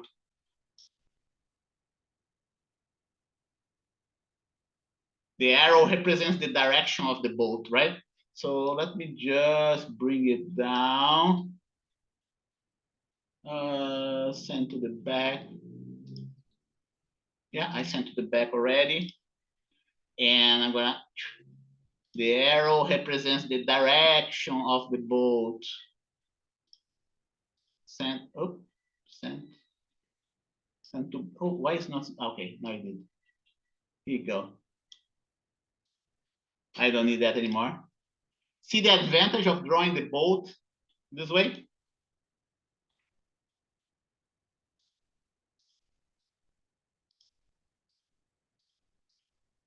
Okay, boat. And that's what we mean by relative motion. If you go, by the way, let's see if I can put same boat, same river, same shore. The only difference is that I want the boat to cross the river straight to the other side of the shore. Okay, boat must point towards the general direction. Must point the general direction towards northwest.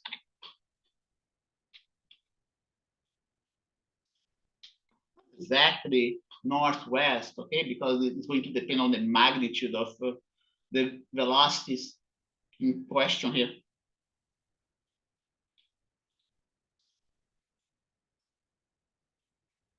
Solution.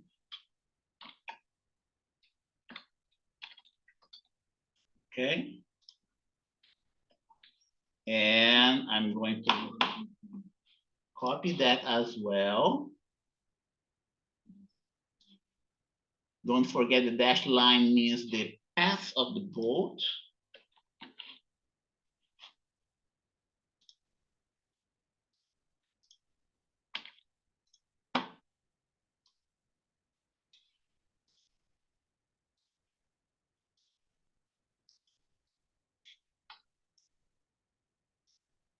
Like that.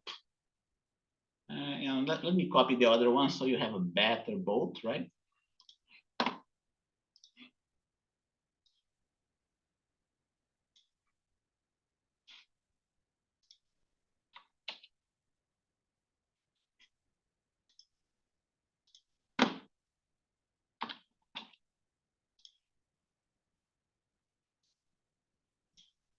Like that.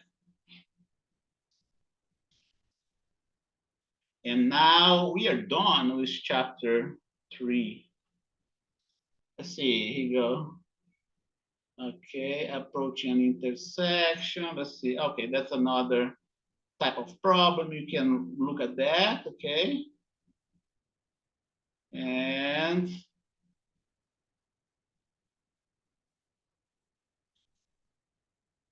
physics of blood splatter. Another example. And then we are done with this chapter number 3.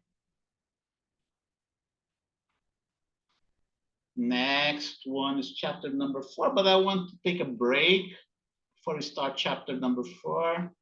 Okay, here goes. Here the dolphin. See that? He's becoming just like a projectile. Pacific white-sided dolphin can jump straight out of the water to incredible heights. Wow, think about that, almost 10 meters. Man, those guys are really good, aren't they? 10 meters high. If a dolphin jumps out of water at an angle of 45 degrees, what will be its maximum height?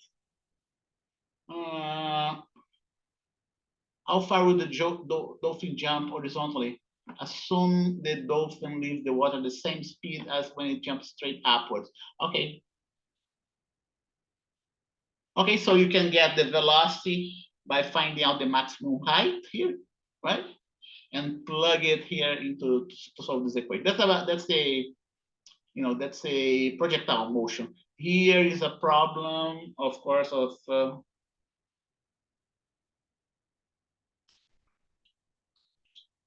relative motion, right? And 11:15. Any questions? I want to go for my break right now. Our break, right? Not just mine. Break 11:15 a.m. to 11:30 a.m. Now let's see. Any questions before we go for the break? Okay, now it's 11:16. Let's get this 1 minute here, right? I see you in 15 minutes.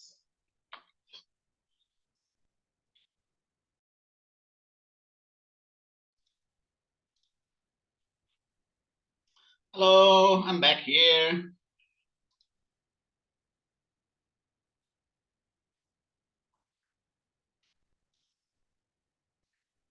We're going to start chapter 4 now, force and Newton's laws of motion.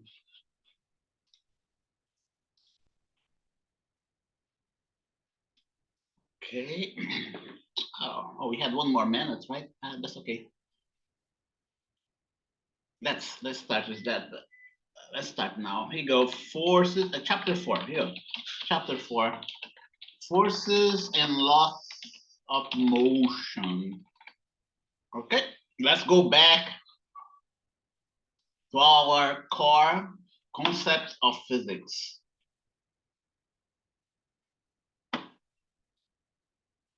Let's see.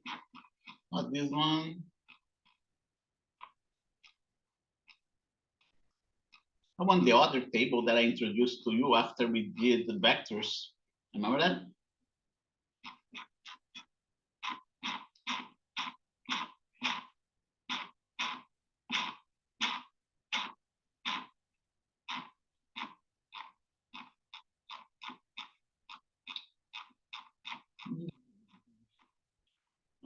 Okay, here you go. That's the one I want.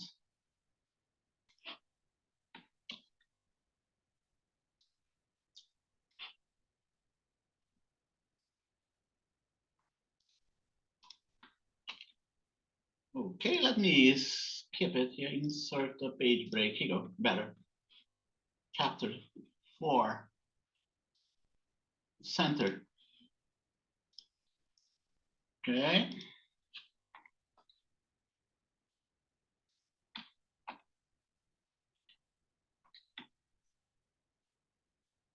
Okay, so here you go. So far, basic quantities, total of 7. Let's not forget they are scalar quantities.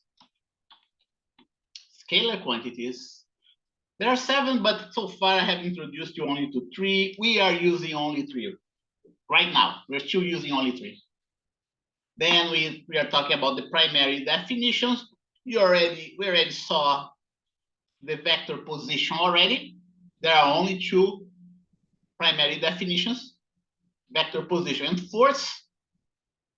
We have looked very closely on the vector position. We still didn't talk much about force, right? But that's the definition that you have to have for a force. It's either a push or a pull. But it's going to be right now in this chapter 4 that we're going to start talking about forces and what forces exist out there.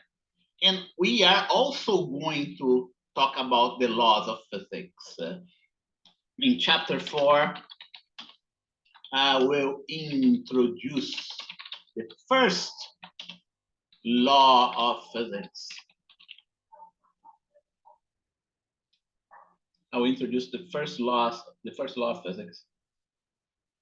The first, let's see, second and third laws of physics. Okay, what we're going to do here.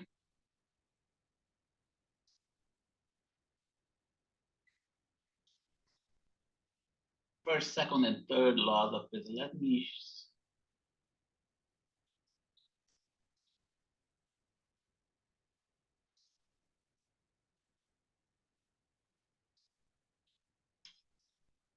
So let's start talking about the force, right? Force is a concept that has been around since antiquity. Today we take this concept for granted, right? It's just second nature to us. But imagine before this idea was invented, how difficult must have it been to understand it and to believe it, right? Let's take a look at the, let's see if Wikipedia has something about force. Force, Wikipedia. Let's see. I'm doing that for the first time, huh? Let's see, force in physics. Okay, in physics, a force is an influence that can cause an object to change its velocity. Okay, that's another way of looking at force. If an object has a velocity, doesn't necessarily mean that it's subject to a force. It depends on the type of a velocity. If the velocity is constant, then there is no force applied to the object. There's no net force applied to the object, okay? Let's see if they have anything about the historical pre-Newtonian concepts. Oh, development of the concept. Philosophers in antiquity used the concept of force in the study of stationary and moving objects and simple machines. But thinkers such as Aristotle and Archimedes retained fundamental errors in understanding force. So like I said, the idea of force has been around since antiquity, but they still didn't have quite the same understanding of force that we have today. In part, this was due to an incomplete understanding of the sometimes non-obvious force of friction. Okay, and consequently, inadequate view of the nature of natural motion, which we are going to explain right now. A fundamental error was the belief that a force is required to maintain motion, even at a constant velocity. That's what they thought at the time, and you're going to see that's not exactly like that. Most of the previous misunderstanding about motion and force were eventually corrected by Galileo Galilei and Isaac Newton. That's why the laws of motion today are referred as Newton's law. Newton formulated laws of motion that were not improved for over 200 years. Think about that. His ideas, remained unchallenged for 200 years, for more than 200 years. It was only in the 20th century that Einstein came up with his theory of relativity. Remember relative velocity, right? The theory of relativity has to do with the concept of relative motion. Okay, Einstein developed a theory of relativity that correctly predicted the action of forces on objects with increasing momentum near the speed of light. Okay, we can, and the pre-Newtonian concept, you might want to look at pre-Newtonian concept. Okay, it's nice for you folks to read just the first paragraph. Everything else is more advanced physics, okay? They are even talking about the standard model, see that? They're even talking about the standard model of physics. But this chapter here doesn't pertain to this course yet. Part of it is going to be important in physics 7. But even the standard model, we're not going to cover that. Okay, pre-Newtonian concept, you might want to read about here. You know, since antiquity, the concept of force has been recognized as integral to the functioning of each of the simple machines. Okay, the mechanical advantage, the idea of mechanical advantage. What does it mean by mechanical advantage? Mechanical advantage means the concept of lever. We can use a lever as a tool to move an object applying a lesser force, okay? A smaller amount of force. That's what mechanical advantage is all about. It's the amplification of a force that you apply to an object. Given by a simple machine, okay? Analysis of the characteristics of force, which means, so that's where the antiquity, the philosophers of antiquity were. They were studying levers, they were studying mechanical advantages, how they could make an object move with a very little force. And that has everything to do with mechanical advantage, with a lever. Okay, and just like that philosopher used to say, right? Give me a lever and a point of support that I will move the world. That's one of those philosophers used to say. Give me a lever and a point of support for the lever, and I'm going to move the world, and I can move the world. And he referred exactly to Earth. The only problem is where he's going to get a point of support for this lever of his, right? And here you go, Newtonian mechanics, that's where we are right now.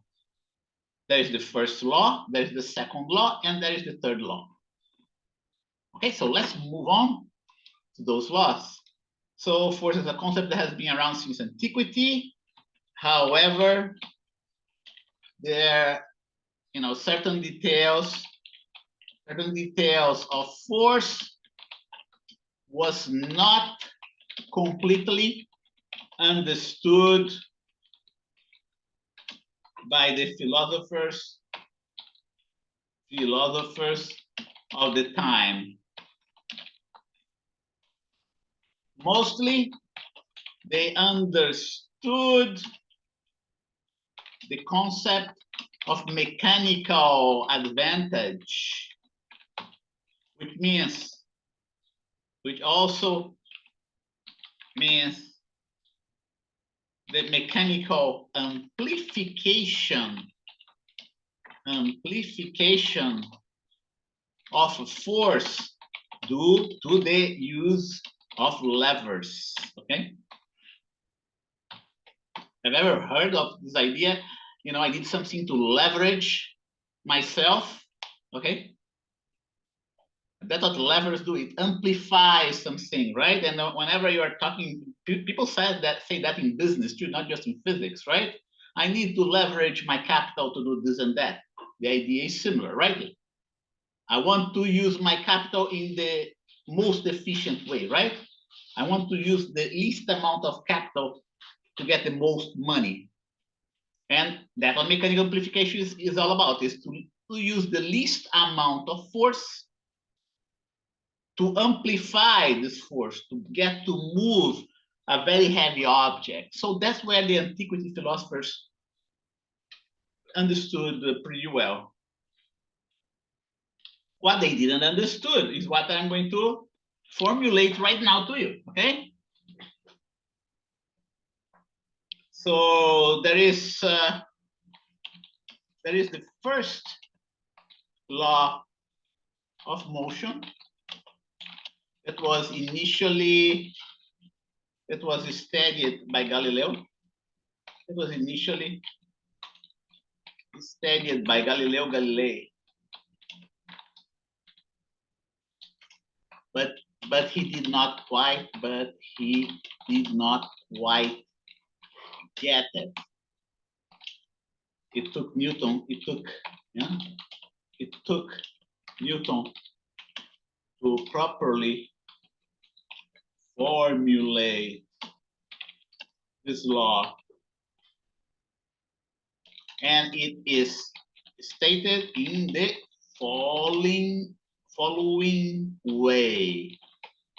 Okay, you have to memorize that. Okay, I'm going to break it down into two parts. I will break this law into two parts. First part. If an object is at rest, right, velocity is equal to 0, then the net, remember the net force, is not the force, but the net force applied to this object is 0. Okay, remember that? The converse is also true. Oh, the converse is not necessarily true, okay? The converse is not necessarily true. Remember, this is just the first part of Newton's law, right? Newton's law of motion, first Newton's law of motion. The converse is not necessarily true. Okay? This part of Newton's law, of first Newton's law,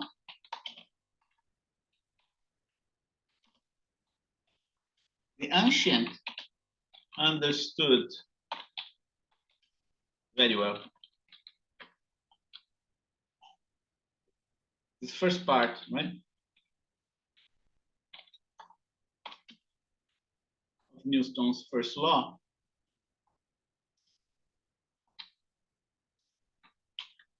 The ancient understood very well.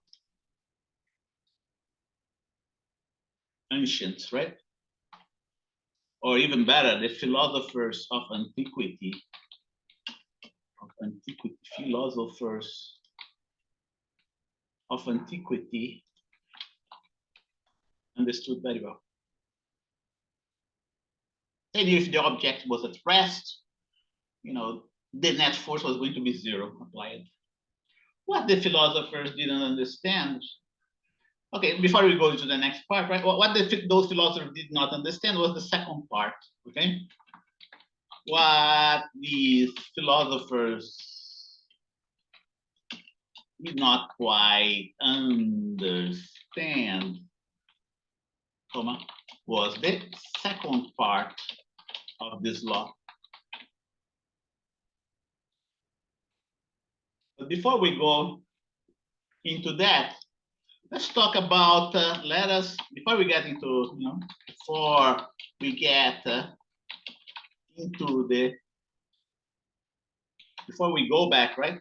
Go back to this law. Let us have some understanding of the types of force that are out there.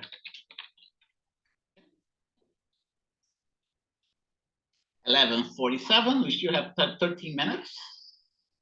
Okay.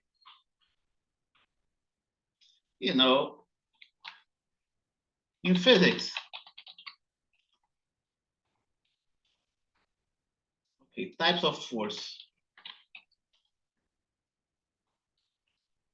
In physics, there are two types of forces. Contact force, that's easy to understand, right? And then you have those funny non-contact force. Be plural here. contact forces and non-contact forces. The idea is very simple, right? It's very obvious from this definition, right?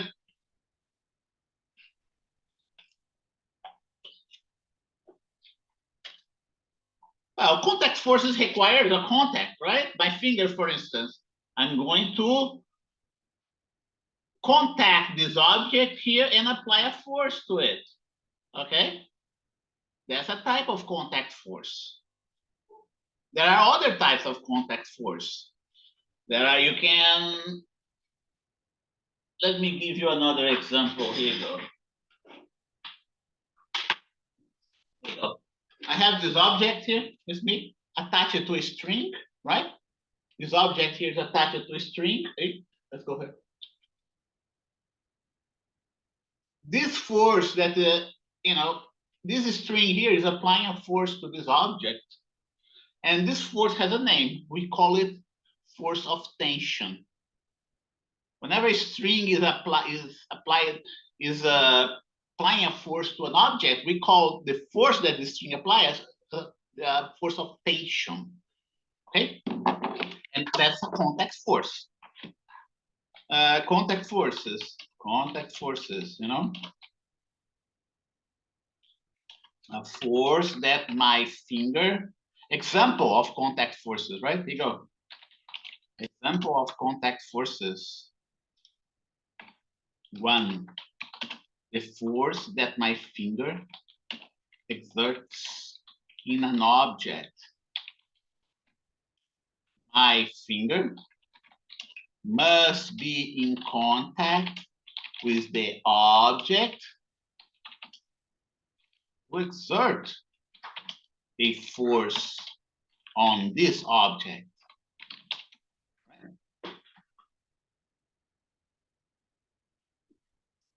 A string attached to an object, may. I didn't say can, I say may, right? There are certain conditions that the tension, there is no tension, right? For instance, in this case here, I have this string here attached to the object, but right now there is no force. The string is exerting no force in the object because there is no tension in the string, right? But now there is a tension in the string. This string is preventing this object from falling, okay? A string attached to an object may or may not exert a force in an object. When there is a force due to this string, comma,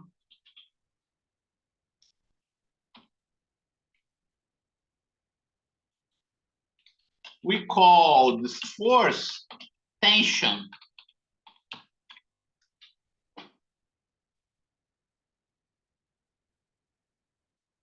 We don't give any special name to this force here of my finger, right? Contacting the object. We don't give any name for this force. Here you go. We're gonna put, we don't give any particular name to this force, okay?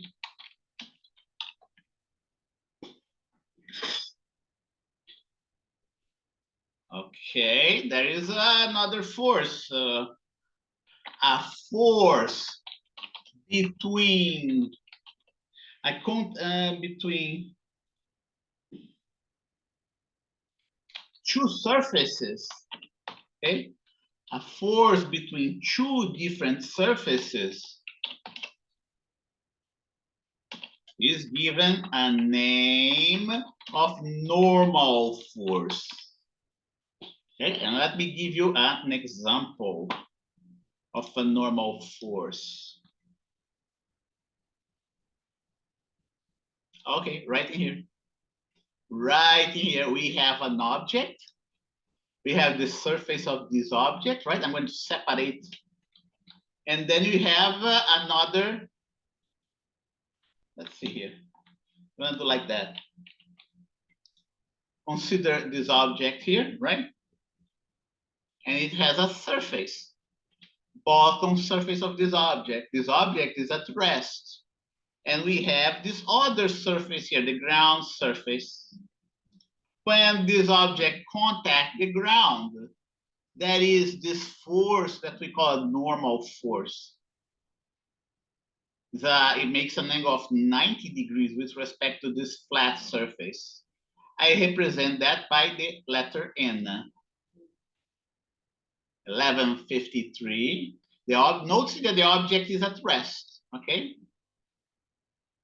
If the object is at rest, going back to Newton's law of motion, the net force applied to this object must be 0. Okay? So here you go. Remember that? First part, right? If an object is at rest, then the net force applied to this object is 0. The converse is not necessarily true. If the net force is equal to 0, the object may not necessarily be at rest. It can be doing something else. Okay? It can be doing something else. In other words, if the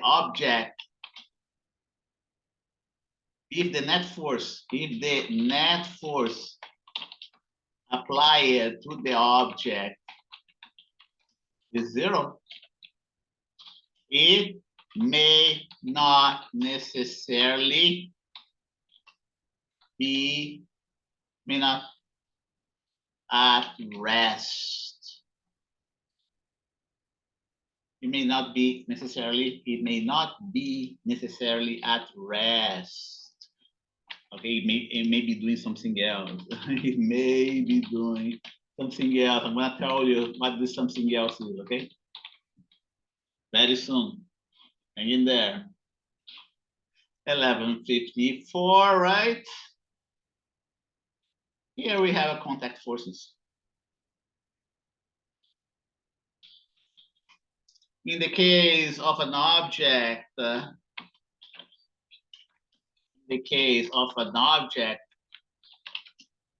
resting over a surface, the contact force exerted on him is a normal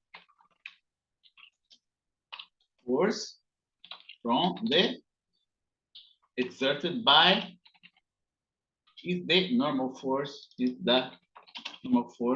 exerted by the floor or contact surface.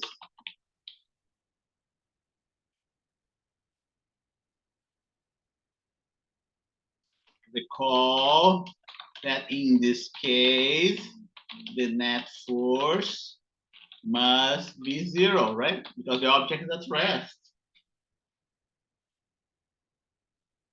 Resting means V equal to 0.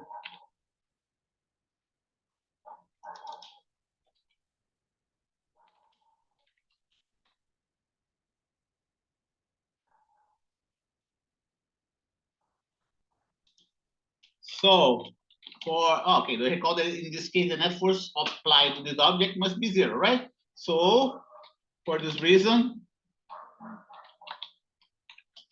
we must have a second force applied to this object. Cancel the normal force, right? Going back here. Here you go. See, if this force would act alone in this object will tend to move upwards, okay? But it doesn't move upwards. It doesn't move upwards because it has another force. It is subjected to another force. This other force is a non-contact force. And it's the first non-contact force that I'm going to introduce here for you. Introduce you in this course. Okay, well, let's see if it's here. Okay, yeah, it's not there yet. Well, here is another example of a contact force. Now, suppose that this object, right, not just is resting over this horizontal surface, but is also stuck to this wall or touching this wall, right? If this object is touching this wall, it means that there is another normal force applied to this object. Another normal force. Okay? And here's my hand. My hand is applying a force to this object. We can say that's a normal force, right? But the object's at rest. The net force in this case is still not zero because we still have a component of the normal upward that's not canceling this normal force.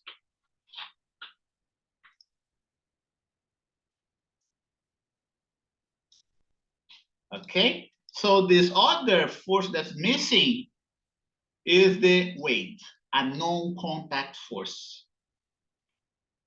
Okay, and this force is always applied by the Earth or any other object out there. You have the weight, this force here. Like I said, it's the weight, right? And it's directed towards the center of the Earth. So now we have the first example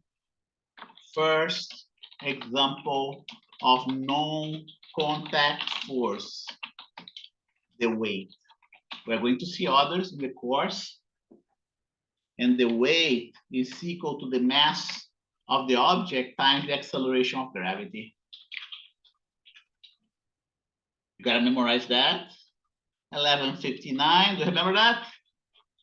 So now, you know, if this object is at rest, it means that the normal force must be equal to the weight, okay? Objects at rest. So let me get the D0 here. Here you go, D0 right here. Put it, okay? In the case of our mass resting over the surface, over a surface, right? And subjected to two forces, the normal and the weight, mg, the normal n, and the weight mg, we can write the following, okay? Resting again, you know, v equal to 0, right? We can write the following formula according to Newton's first law. 12 noon, almost over, right? Let me just write down my last formula here for you, and then we can stop. Here we go. Net force. Okay. I'm gonna write like that. Here you go. Oops, not this one. Here you go. Net. Oh. Back. Like that. Net force equal to the weight, down to the normal. Let's write the normal first, right? Because that's what the first force I introduced to you. Plus the weight. I am going to represent the weight by the letter W. Because the object is at rest, the sum of these forces must be 0. Okay, so we can stop right now. And do you have any questions?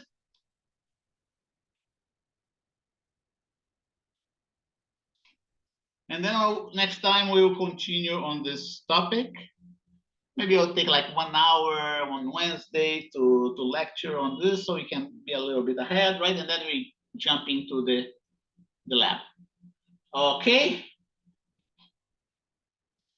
So let's see, Gael, are you there? No, I don't see Gael there. Okay, so I see you on Wednesday. Professor, I'm here. Camden Park.